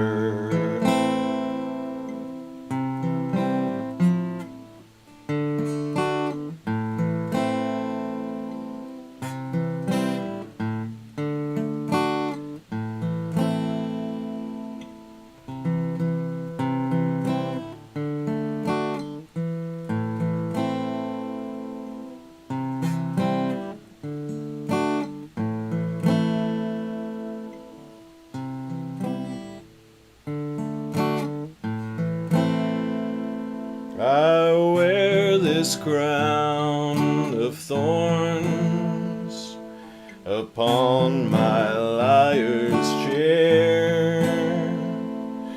Pull off broken thoughts I cannot repair.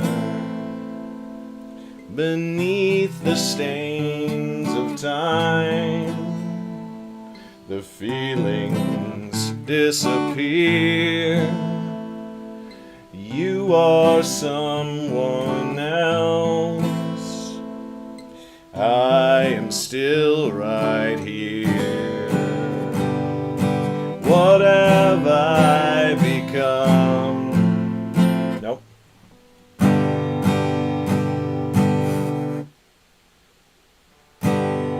I become my sweetest friend.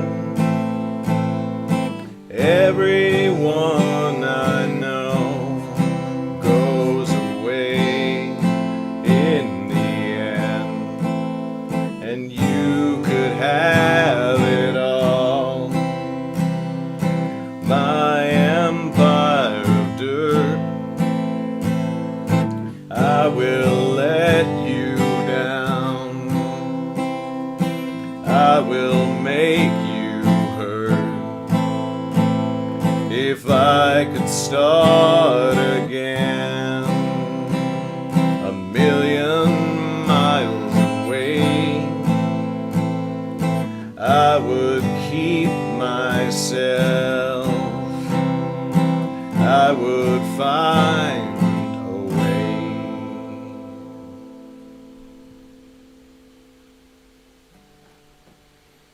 All right, I'm going to use the restroom, and then we're going to get back to it. How much time do we have left? 18 seconds? What timing?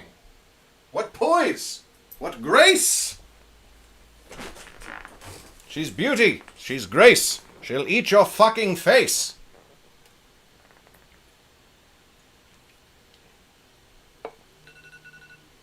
Hello, timer. Right back. 10 seconds.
Okay, let's get back to it.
Should probably open the can of beer before I try to drink from it.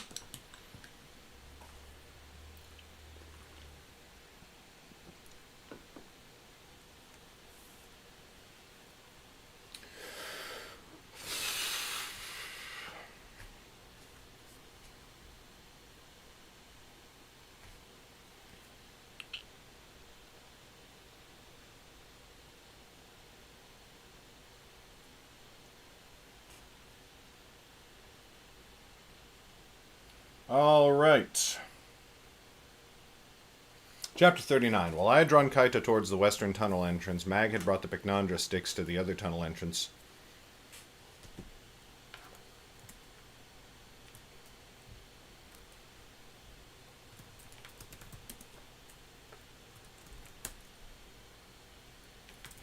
While I had drawn Kaita to the western tunnel, Mag had brought the Picnandra sticks to the eastern tunnel.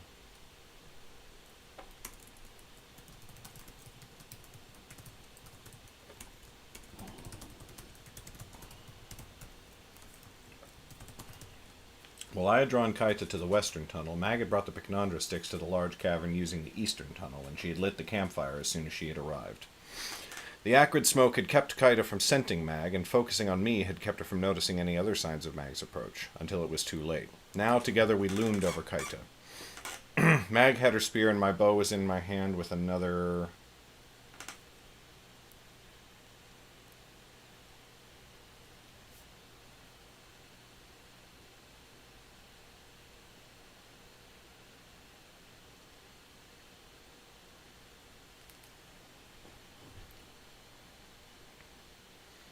My bow was in my hand with another arrow nocked. Kaita glared up at us with hatred, her eyes flooding back and forth. There was some strange frenetic energy in her, more than fear or rage.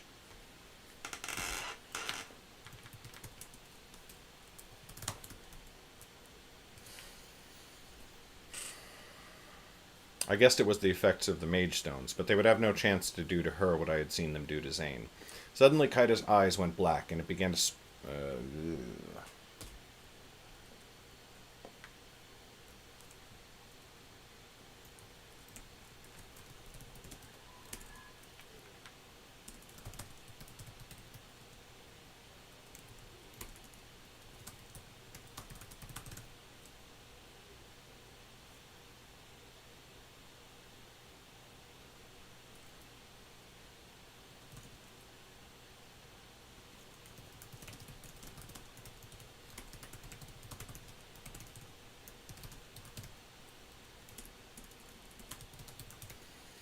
Suddenly Kaita's eyes went black, and the blackness spilled out of her in a strange glow that darkened the already dim cave. But before she could shift, Mag slammed her in the temples again. Kaita cried out in pain.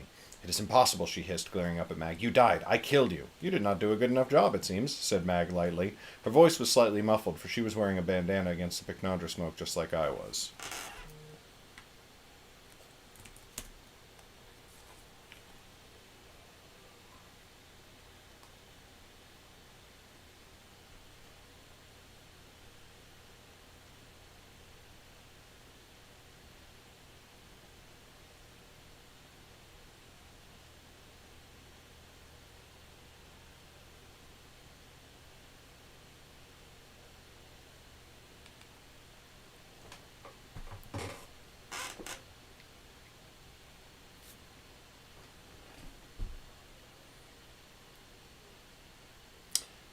Her voice was slightly muffled, for she was wearing a bandana against the Picnandra smoke just like I was. But unlike me, her eyes were not even watering. "No," snarled Kaita. "I saw the life leave your eyes. This is a gift from the Lord, and you are not his. You were right about that." "We have no plans to tour with you, Kaita," I said, "not like you did with Mag, but we did have a few things to say before your tale ends." Kaita snarled and looked ready to lunge, but then the tip of Mag's spear was at her throat. She went very still. "I'm certain you think this is all my fault," I went on, "because of what happened in Turkana in our youth. Or maybe you think it is Mag's fault for joining me in the Blades. Dark below, you might even blame your shade friends. But I want you to know from the bottom of my heart that that is not true. This is your fault, and yours alone." I knelt, elbows on my knees, and made sure her withering glare was on me as I continued. "You are a spiteful, hateful person, Kaita. I suspect you always have been. Your own choices are what brought you to this cave. It is true that you fell under the influence of cruel people. But so did I. There was no hiding the note of bitterness that had crept into my voice, and I did not turn into the sort of detestable scum that you are. It was your choice to turn that hatred outwards, to let it become violence. Kaita looked ready to rip my skin from my body, if not for Mag's spear. You are a useless whelp, she spat, and you always have been. You abandoned everyone who could have made you into something great, and you think you are better than me? I arched an eyebrow. Which of us is holding the bow, and which of us is helpless on her back? Alburn, you sassy bitch! You would be nothing without the sow at your side.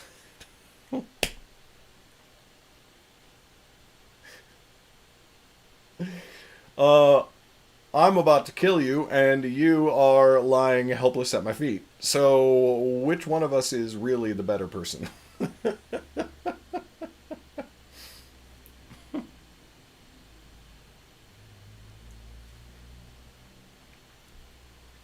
The dizziness from Mag's blows had passed, and Kaita tried to turn again. She slapped Mag's spear and rolled aside, her eyes filling with the dark glow. But Mag merely swung the spear around, using the momentum of Kaita's blow to slam the flat of the...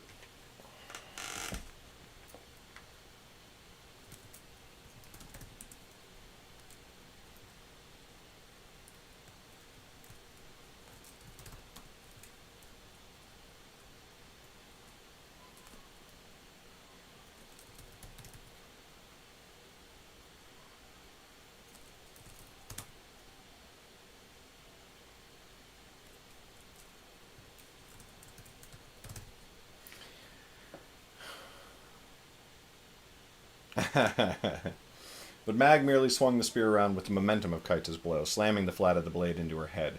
Kaita fell face down on the ground, gasping. Mag stepped up and put her foot on the back of her neck. You are wrong, said Mag simply. She was not in her battle trance. She did not need it, and I suspect that she wanted to feel every emotion and sensation of this moment.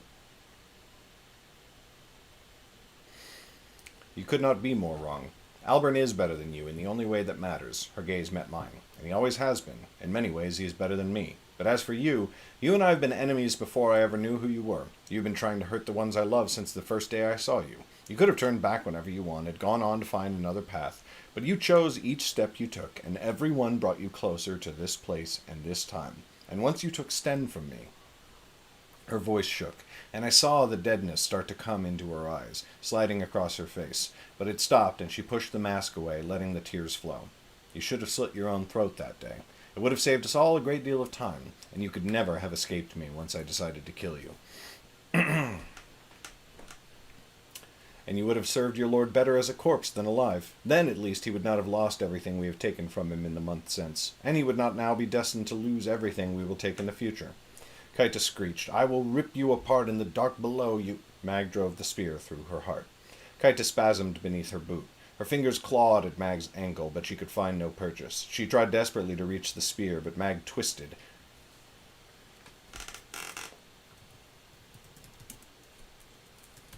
But Mag twisted it, and Kaita's arms fell to the ground. Her eyes were wide as she kept gasping, like a fish flung on the shore. Her form started to shift, her eyes glowing black, but Mag had struck her too hard, too many times. Shock and the mystic's trick kept her from sealing her own wounds, or from taking another form, and yet still she tried. Mag squatted beside her. Kaita tried to strike her, but Mag caught the wrist, just to hold it, not even squeezing. Farewell, she said. Sten is avenged. You may see him briefly in the darkness below while he is resting, and before the evil ones take you. I am sure it will put him at peace. That is the only service you have left to render. And Kaita died. I will not lie to you, son. It felt good. I know it did not solve anything. It did not bring Sten back, nor did it lessen the pain of his absence. I understand why people say that revenge is not the answer, but neither should they say that it does not feel good in the moment, because it does. And some people just need to die. Mag and I turned and left the cave. We did not look back at her, not even once.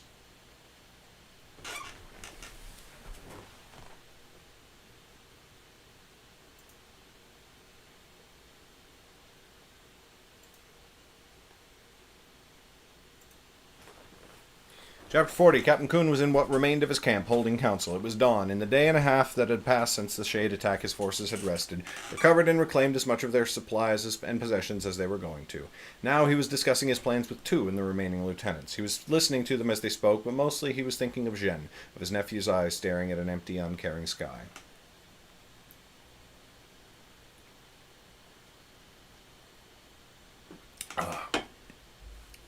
Kuhn was torn. He knew it was his duty to get the army to safety, to a place where they could resupply themselves and avoid starvation in the icy wilderness. But a large part of him wanted to go after Mag and I. He wanted to assemble a small group to hunt us down, and he wanted to lead them himself, though that would endanger his forces. It was not the right thing to do, but he wanted to do it all the same. Suddenly there came a hail from outside. One of Kuhn's personal guards had issued a challenge. The council all paused, looking towards the tent's large door. Two glanced at Kuhn, and Kuhn met his gaze.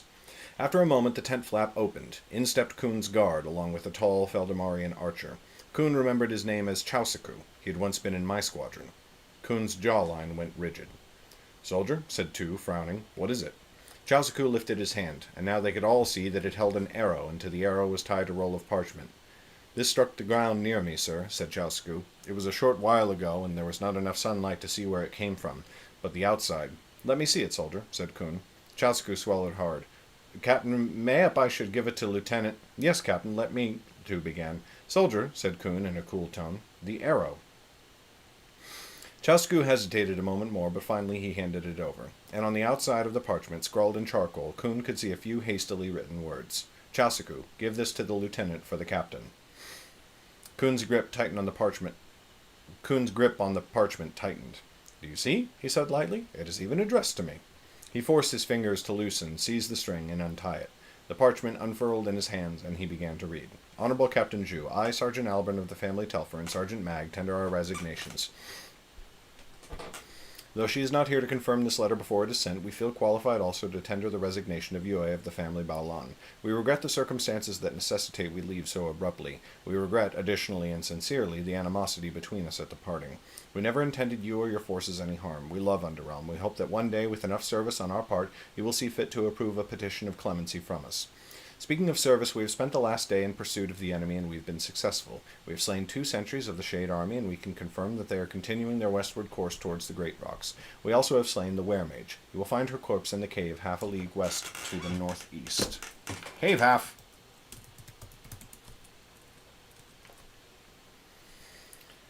Half a league to the northeast, if you care to. Captain, you are an honorable man. Mag and I can proclaim with confidence that you are among the better commanding officers we have ever been proud to serve, and that is mighty company indeed. We are ashamed eternally for every detriment we were to your intention. We hope our squadrons are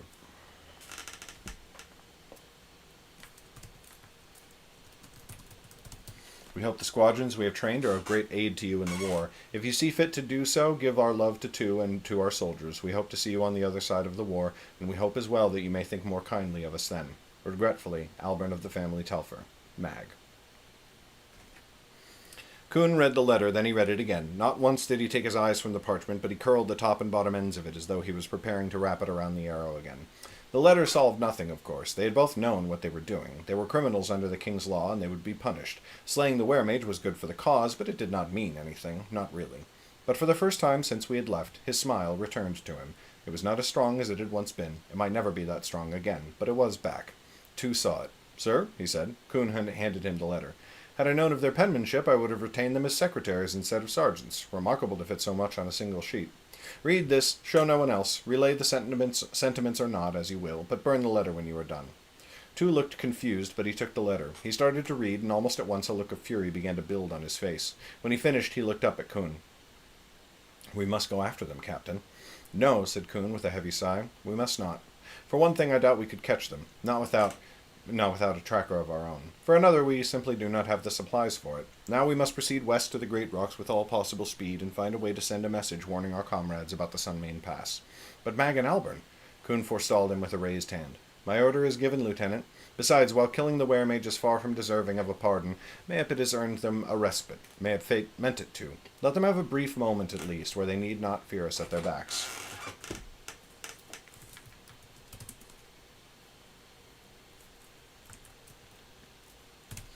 Let them have a brief time, at least, where they need not fear us at their backs. His eyes fell upon the empty tent flap again. It will... upon the empty tent door again. It will not last forever. Their time will come one day. I promise. I promise you, Zhen.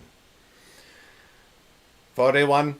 Some time later we strode into the camp where Yue and Dryleaf were waiting. They were both awake, and they straightened when they heard us coming. Yue stood, and then she helped Dryleaf to his feet as well. Oku came running up to the old man, who reached down to scratch him behind the ears. Oku. Fuck me dead.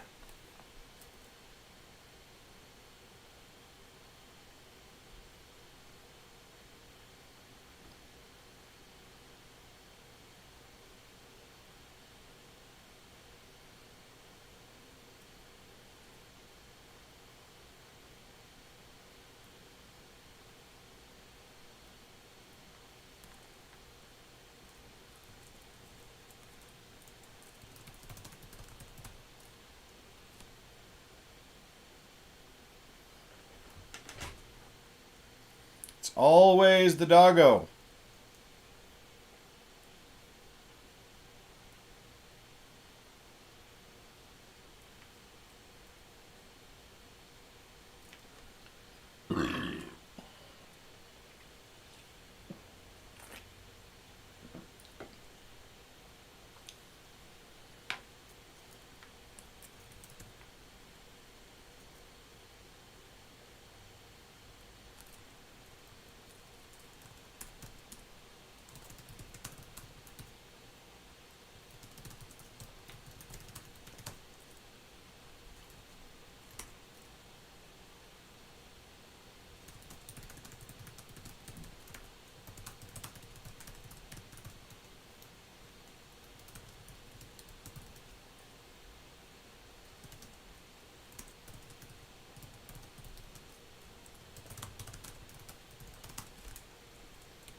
Chapter 41. Oku came running up to the old man, and who?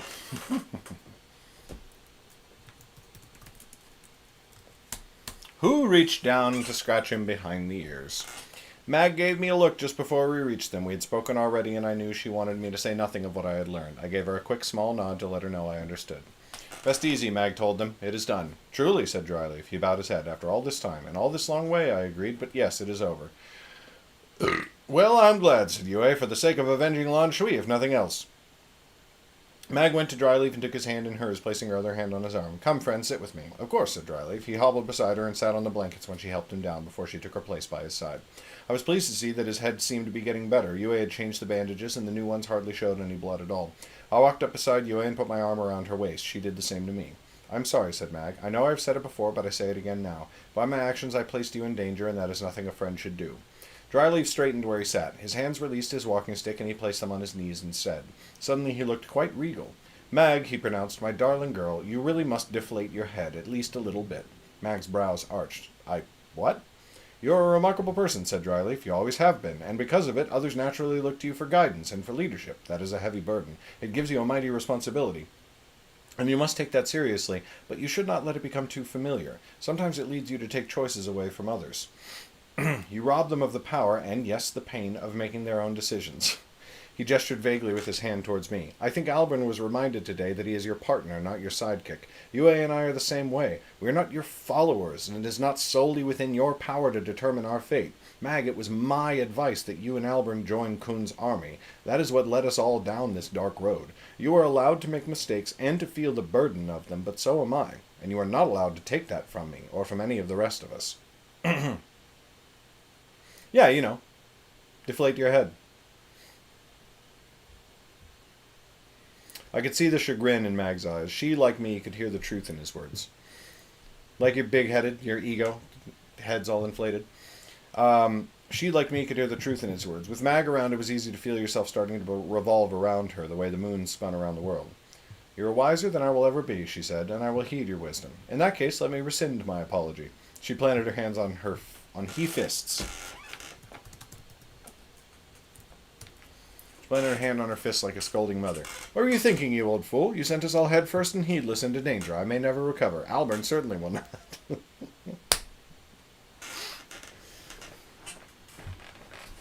Oh, really? Yeah, well.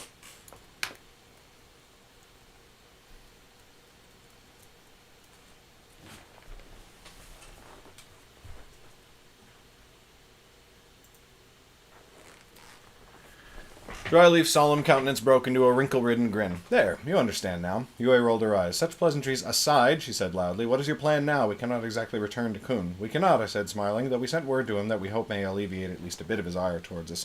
No, now we mean to find the children. Mag's expression dampened slightly, though I did not know why, but Yue only looked confused. The children, she asked. 4 of them, I said, and there is a wizard as well, though he has grown and rather like a beleaguered father to the rest. They are friends of ours, and they were my companions on a long road. They fled northward as it fell, making for a stronghold in Feldamar. Fortunately, that kingdom is not far from us now, said Dryleaf.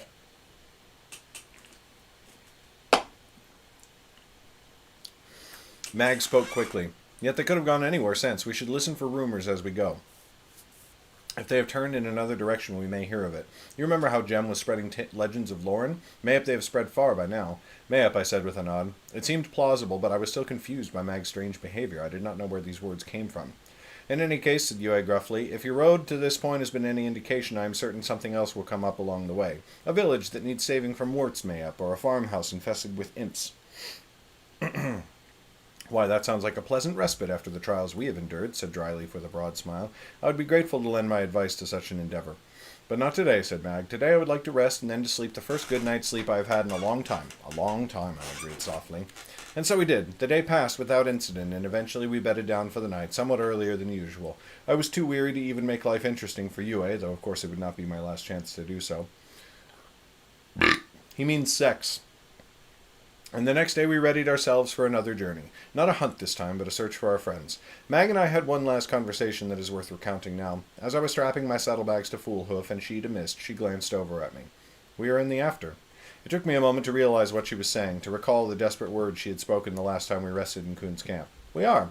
How does it feel?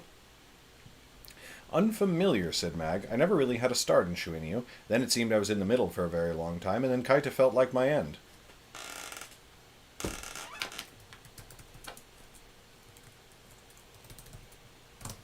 I never really had a beginning in Shuinyu. Then it seemed I was in the middle for a very long time, and then Kaita felt like my end. But now that end has come and gone, and the new story has started. My first beginning. I hope we make it a good one. I'm sure we shall, I told her, as long as we take care of each other and of Dryleaf. I chuckled. Especially now that we do not have Nikao and Orla to help us. I will miss them more than most. Mag blinked at me. Who? I frowned at her. The lovers, from Coon's camp. You remember them. Her mouth parted slightly, and I could see the lost look in her eyes. Sky above, Mag, we ate with them often enough, I said, slightly exasperated. Do not tell me you do not... I lost them, she said, cutting me off as if she had not heard me speaking. I lost them when Kaita... Her voice trailed off, and she looked over her shoulder to make sure Yue and Dryleaf were not within earshot. When I died, I lost them. She strapped her last saddlebag in place and went to help Dryleaf. A chill crept down my spine. Dun dun dun! Chapter 42! The sun had set outside the tavern. Albert had lit a fire in the hearth sometime during the tale, but Sun could not remember him doing so. She had gone through another mug of ale, and though the taste was no less sour, it was beginning to turn her head fuzzy. At first she thought she had misheard him. What did she mean she lost them? Said Sun. That answer is a complicated one, said Albert, but to put it simply, whenever Mag was too badly injured or when she died, some part of her memory vanished, never to be recovered. Sun shook her head. Why? He gave her a sad smile. That, too, is an answer I am not willing to give, at least not yet. Why am I not surprised? Said Sun. Then she had a sudden thought. Is that why she forgot everything before the forest? Before Shuinyu? Albert looked mildly surprised. Yes, that is why. She forgot everything? Sun felt a sudden chill creeping down her back, just as Albert had described in the story. What happened to her? It must have been bad to make her forget everything. It was, said Albert softly, but you shall learn, one day. Sun took a deep breath, but she did not argue. She had learned her lesson by now. Albert chose the order of his story carefully, and this one would not have been nearly as captivating if he had mixed it up in the telling. I am sorry for my anger earlier, she said. You did not deserve that, and I was wrong. I thought you were lying to me, but everything you have told me so far, it was merely a beginning, the introduction to a larger tale. Albert smiled, but it looked a little guarded. You are not wrong. The sun snorted. I notice you do not say whether I am right. Very well. Can you give me your best guess of when we will reach the end of the story? End, said Albert. Who said the story is ended? I mean the end of Mag's story, you twit, said Sun. Then her eyes went wide. Albert, has she died? I mean, actually, not like she died when Kaita killed her. Is she? A knock came at the front door. Sun jumped, but Albert's mouth merely twisted. There's my friend, he said. No, wait, cried Sun. Answer me. You must tell me before you open that door. It is too hard to answer, said Albert. And what will make it easier later, said Sun desperately. I suppose we shall have to see. Sun groaned, clapping a hand to her forehead. Are you telling me that I would have my answer if they had arrived just a short while later? Albert shrugged. You're the one who does not believe in fate. He went to the door and peered through a viewing hole before turning and winking at Sun. I was just making sure it was not your family's guards.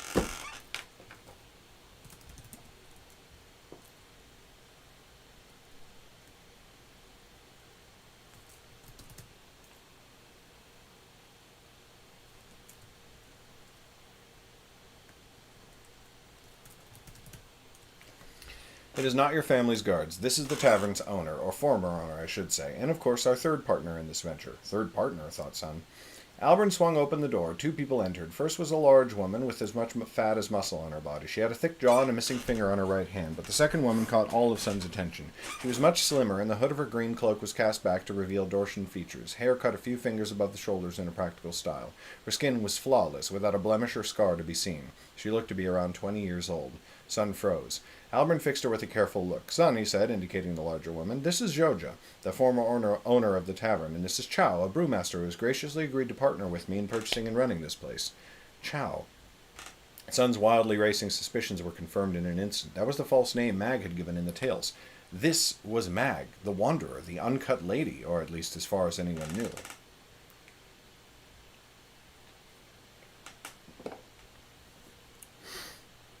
She could not speak. She could hardly breathe. This was not like meeting Albert in that tavern far away. This was like meeting an elf, dangerous and wonderful and entirely debilitating, for what could one do in the face of such awesome power? Her mind began to work again, but slowly. If Mag was going by the name Chow, that meant she was pretending to be someone else, and she and Albert also seemed to be pretending not to know each other very well. Sun did not know why, but of course she would not give away the scheme. I am very pleased to meet you, Chow, she said, and you as well, Joja. Pleased, I am sure, said Joja with a nod. Then she turned to Albert. You got my gift, I see.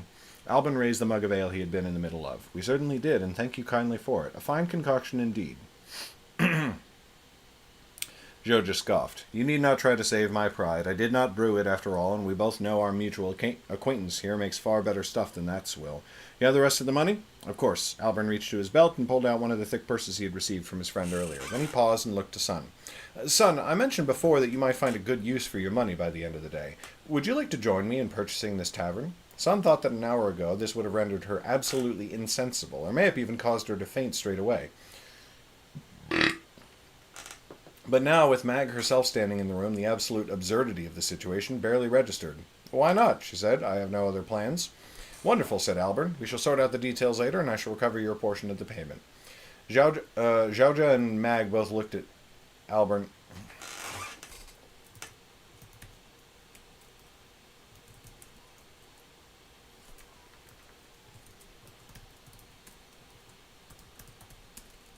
Zhaoja.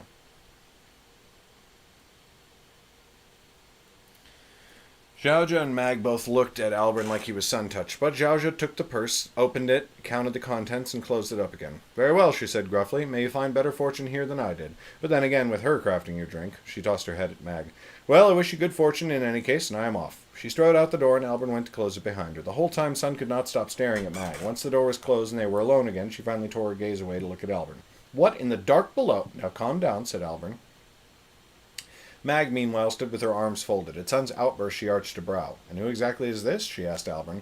Chow, said Albert. This is Sun of the family Gayoon. Gayoon, said Mag. That is a name of Dulmish nobility. What are you doing purchasing a tavern halfway across the world? Sun barely glanced at her, but kept her gaze locked on Albert, awaiting his answer. Albert gave Mag a weak smile. Though both of your manners seem to have fled, let me assure each of you that the other is pleased to make your acquaintance. Albert, what is going on? Said Sun, very nearly in a shriek. Mag frowned at Albert. I thought your name was Kanahari. Sun waved a hand. Of course, you were using your fake names. Kanahari, I need answers. Albert's expression grew troubled. Sun. Now Mag was looking stern. A fake name? Why would you give me a fake name? If you're not Kanahari, then who are you? That froze Sun in place. Albert shook his head slowly. Chow, he said slowly, if you would give me a moment to speak with our new partner. Slowly, Mag folded her arms. I suppose, she said, but make it quick, and you'd better have a good explanation when you return. I do not take well to being swindled. Well do I know it, muttered Albert as he came out and gently took Sun's arm. Out back, if you do not mind. What in the dark below is going on? Hissed Sun as she allowed him to pull her out into the alley behind the tavern. A great number of things, said Albert. He made sure the door was shut behind them, and then he listened at it, as if making sure Mag had not followed them. But here is what you absolutely must know. Her name is Chow, so far as she or you or anyone else is concerned, and she knows me as Kanahari. Though I suppose it is no great trouble to let her know that my true name is Albert, especially now that you have said it, and it does not seem to harm her.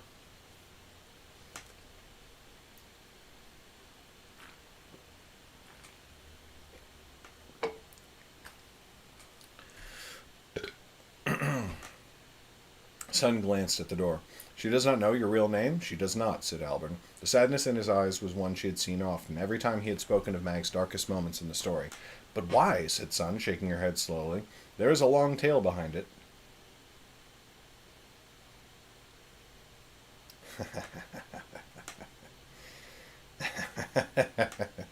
There's a long tale behind it, Albert began. You cannot mean to make me wait. He held up a hand. Stop and listen to me. There is a long tale behind it, which I shall tell you in full, but I will give you a short answer now because you deserve it, and it will help you help me in the way we must treat her now. You know something, at least, of the end of Mag's story. I thought I did, said Sun, though now it seems it was not the end of her tale at all.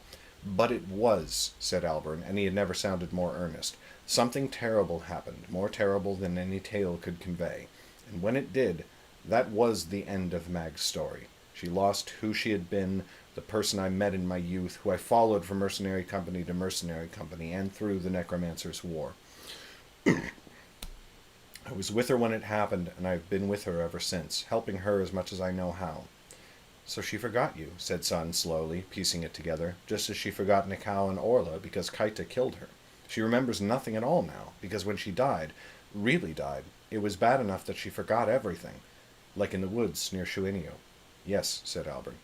And that is why you told me this tale, said Sun, so I would understand when I met her. It is one reason. A horrible thought struck Sun. When she voiced it, she could not speak above a whisper. Does she remember Sten? Albert did not answer, but his eyes filled with tears, and Sun's own tears fell freely down her cheeks, and she tried vigorously to scrub them away. You have to tell her, she said. You should have told her already. Do you not think I did not try? Do you think I did not try? Said Albern. Please, son, I have been with her for a long while since it happened. I have thought of nearly everything you could possibly think of, and I have tried it. You must trust me in this. If I say you must not speak of something, or you must treat her a certain way, I beg you to believe me. Son could hardly understand him, especially when all she wanted to do was run inside and tell Mag the truth, tell her everything that had happened in the stories Albert had been relaying. But she mastered herself, and finally she nodded. Very well. I believe you. Thank you, said Albert gently. Now, let us return back inside before she takes it into her head to come out here and trounce us both. So she can still fight? Said Son. Like you would not believe, grumbled Albert as he led her back in. Mag, Chow, was waiting for them in the tavern's common room, and her arms were still folded across her chest. She looked expectantly at Albert, and he gave her a disarming smile. Now then, he said, I should tell you something I was planning to reveal at a more opportune time. As Son here has already mentioned, my real name is Albert, and I am of the family Telfer. Chow's brows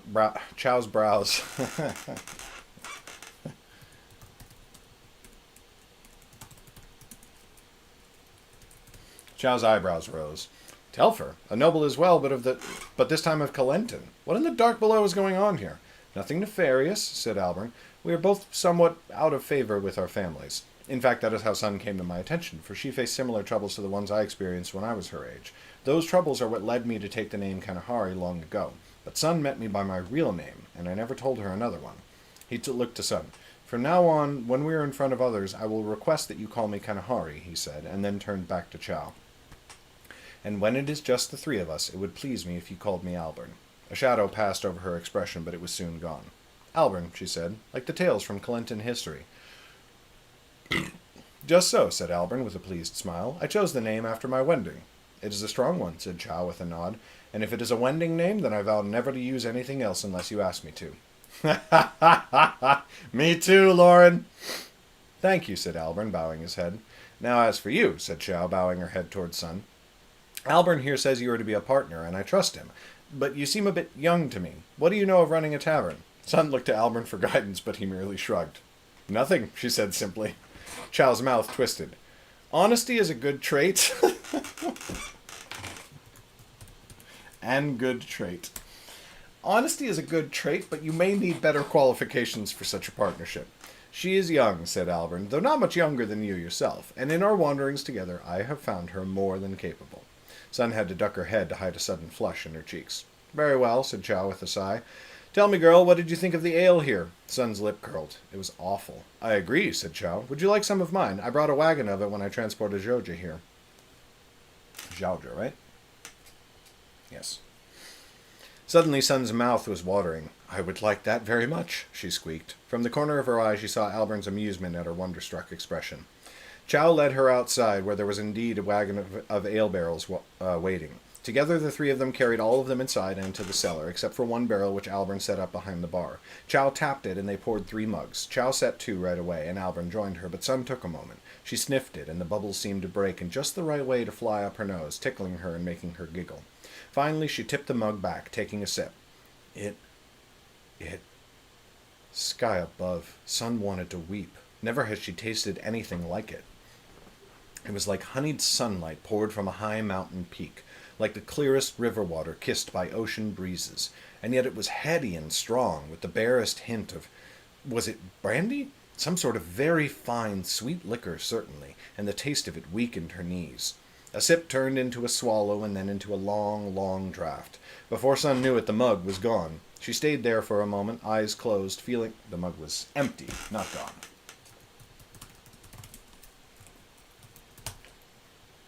She stayed there for a moment, eyes closed, feeling every drop of it sliding down her throat and into her gut.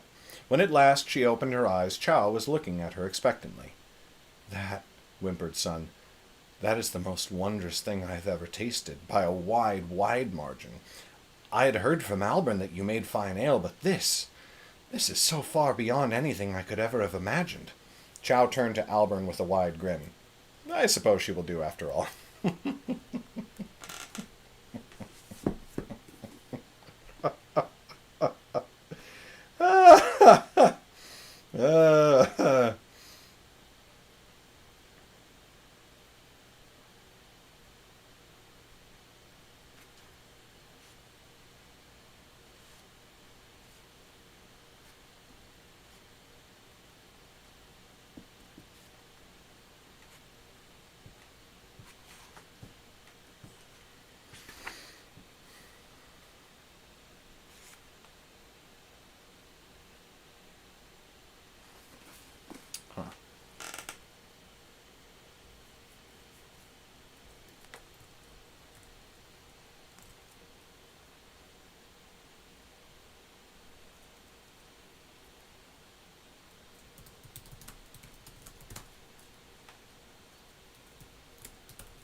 They shared a laugh, and then their talk fell to the tavern and its construction and where they could get tables and what sort of chairs they all preferred.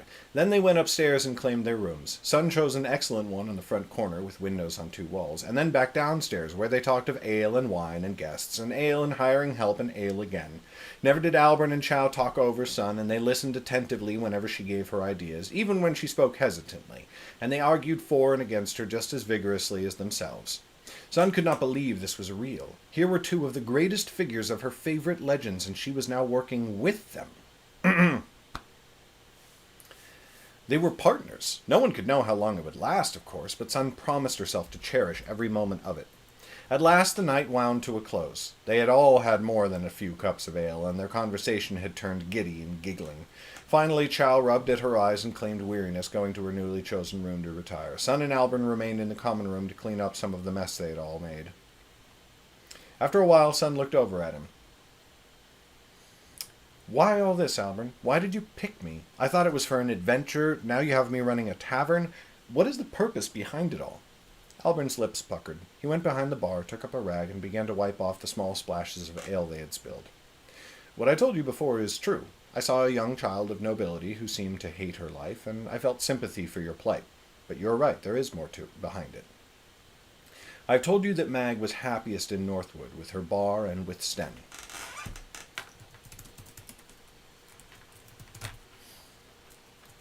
With her inn and with Sten.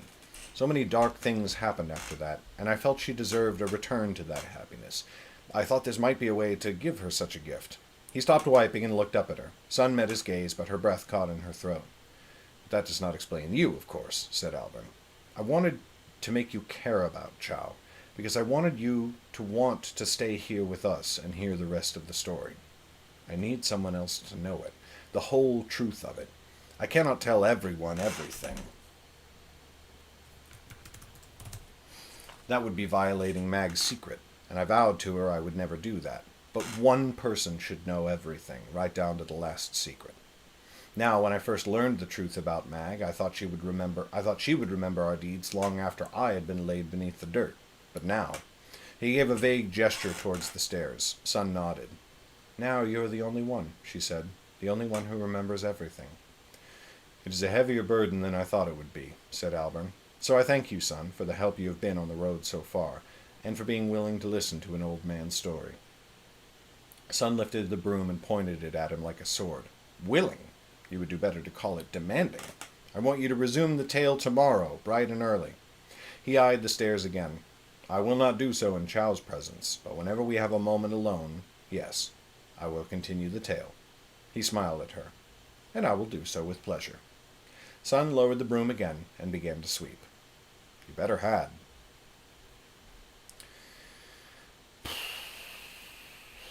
Epilogue. I know, right? Son had trouble falling asleep that night. Her mind was so full of thoughts from the day's incredible events that she could hardly close her eyes for a moment before opening them again, replaying the stories in her mind.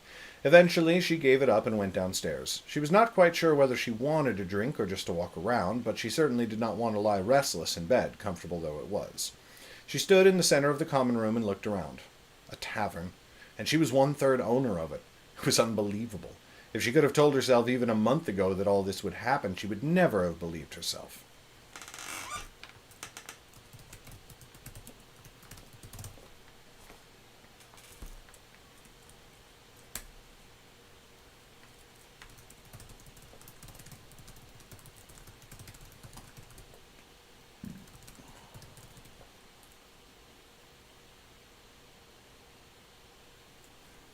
Footsteps sounded behind her. Son turned to find Albern standing there, blinking at her in surprise.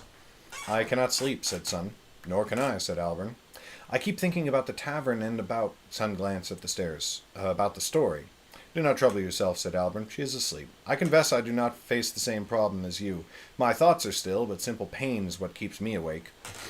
"I am sorry to hear that," said Son. "Yet I suppose it is a good thing for me. I had a question. There's one answer you promised to give me earlier, but now I do not see how you can. You keep telling parts of the tale from Kaita's perspective, and you said you learned the details later. I thought you must have captured her, or interrogated her, or something. But Kaita died, so how do you know what happened to her in such detail?" Alburn's expression grew dour. Instead of answering, he walked to the bar. Sun followed, plopping down on a stool. Alburn pulled 2 large mugs of ale, and then he turned to hand one to Sun. "Have a drink," he said. Rogan approached the cave, the Lord at his side. Together they climbed over the boulders and stalked through the darkness of the tunnel. Though it was pitch black, they walked unerringly, as though they knew exactly where they were going. And in fact, they did. Rogan had already seen what he would find here in this wide, empty cave, and he soon found it. Kaita's body lay face down, twisted in pain. There was a hole through her chest, and her blood covered the stone floor.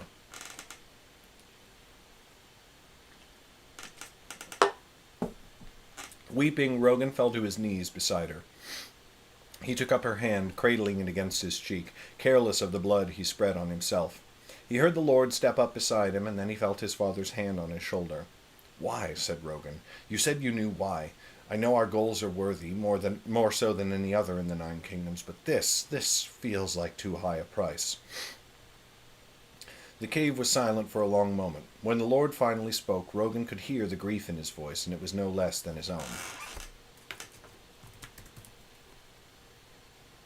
"It is a high price," said the Lord, "but no price would be too high to pay."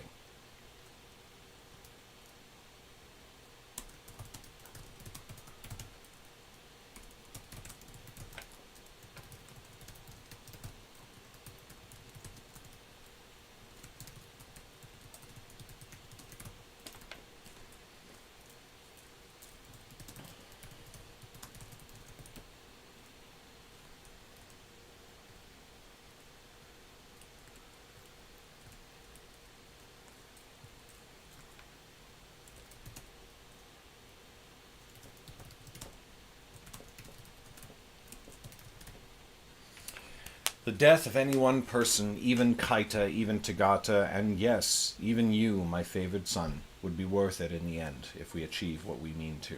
And yet now,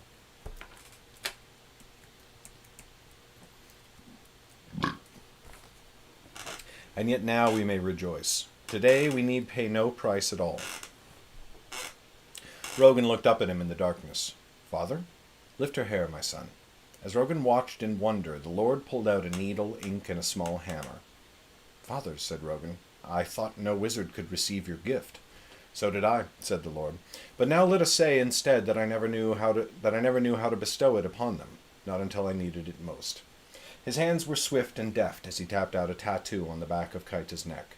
Rogan had seen it a dozen times before, but now he could see that the tattoo was different. It did not look like his own, like the design that all the Shadeborn wore. "Can you do this to anyone?" he asked in an awed voice. "Any other wizard, I mean?" His mind raced with the possibilities of what this could mean for the coming war. "We shall see," said the Lord. "For now, put her on her back again." Rogan did. The Lord placed his hand on Kaita's chest, where the spear had made its mark, and his eyes began to glow with a pure, unrelenting white light. "Oh, there has to be a tavern doggo. Oh my god, that! Next volume.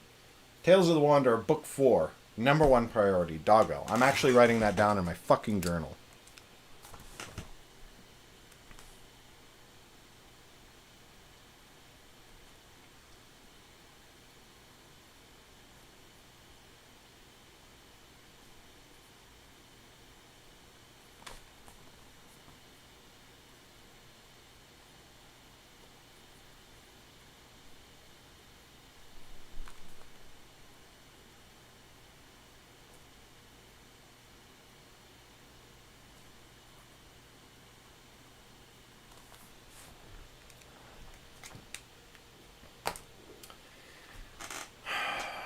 Kaita's body began to convulse. She groaned like a corpse expelling the last air from its lungs. Suddenly the groan erupted into a scream. Just like Mag when she had come back to life, Kaita's back arched, only her head and pelvis still touching the ground.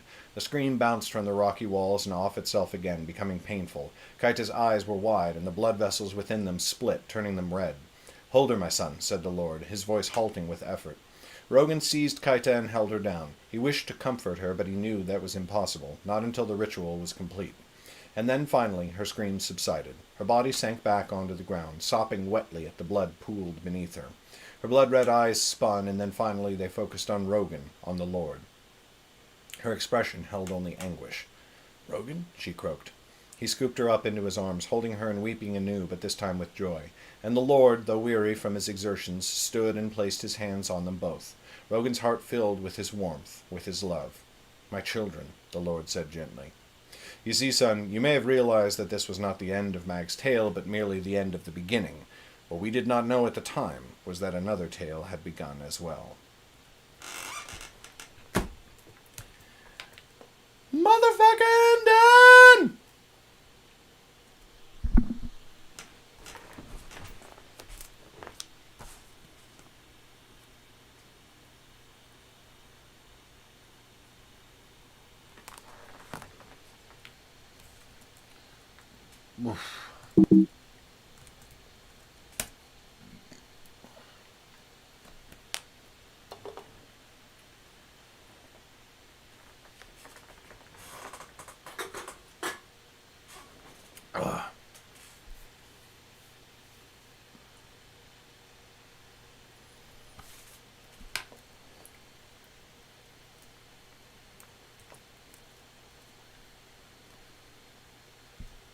EPUB. EPUB.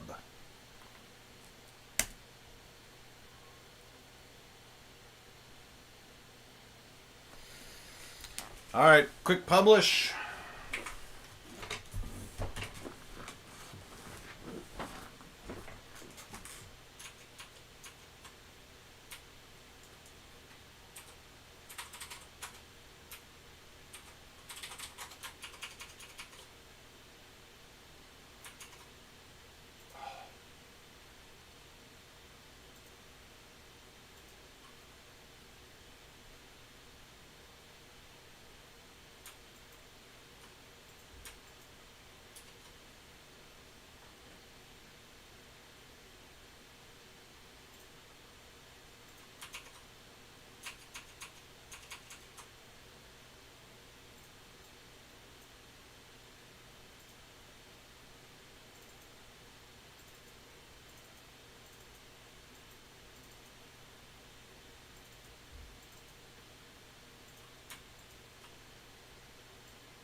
Oh.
Fucking. Oh, done.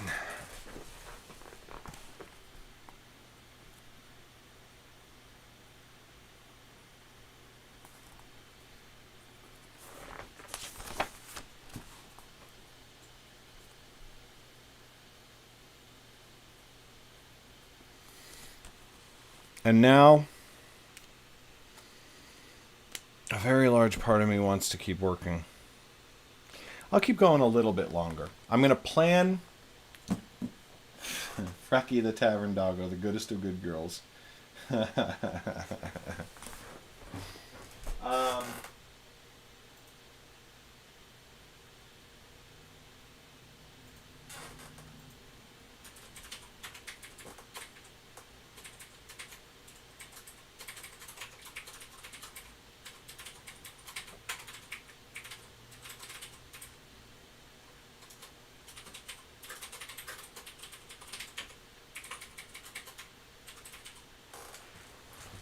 What,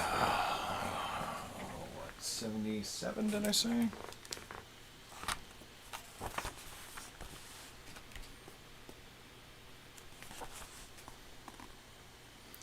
So I really, actually kind of desperately need a nap.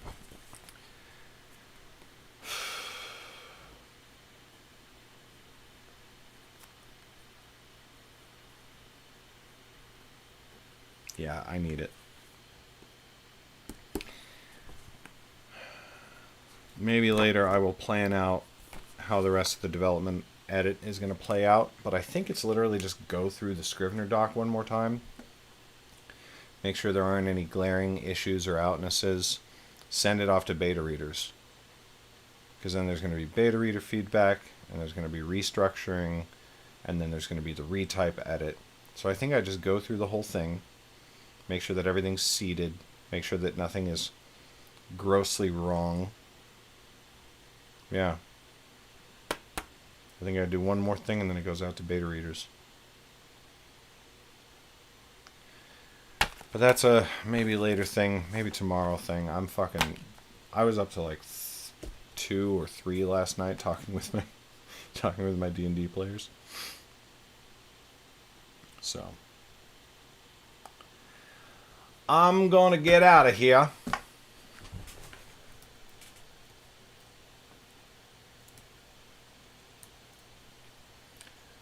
Who streams? Nap fucking tacular.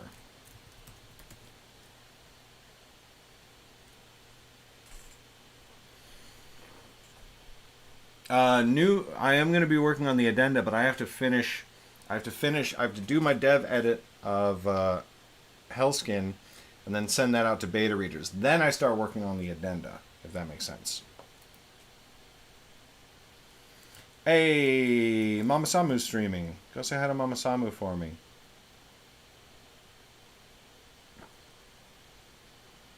Hopefully this time we don't raid her right as she takes her shirt off. And if you missed that, I refuse to give you any context. Oh boy.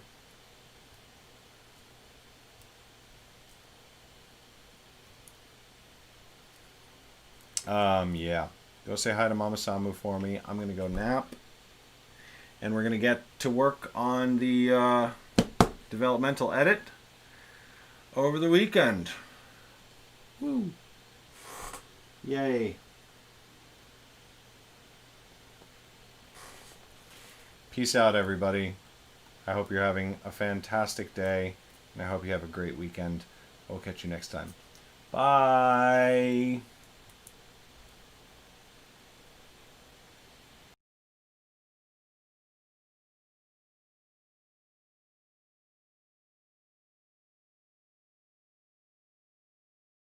Right now, but you want to order wings from B-Dubs, and you want all 24 sauces and seasonings, like original buffalo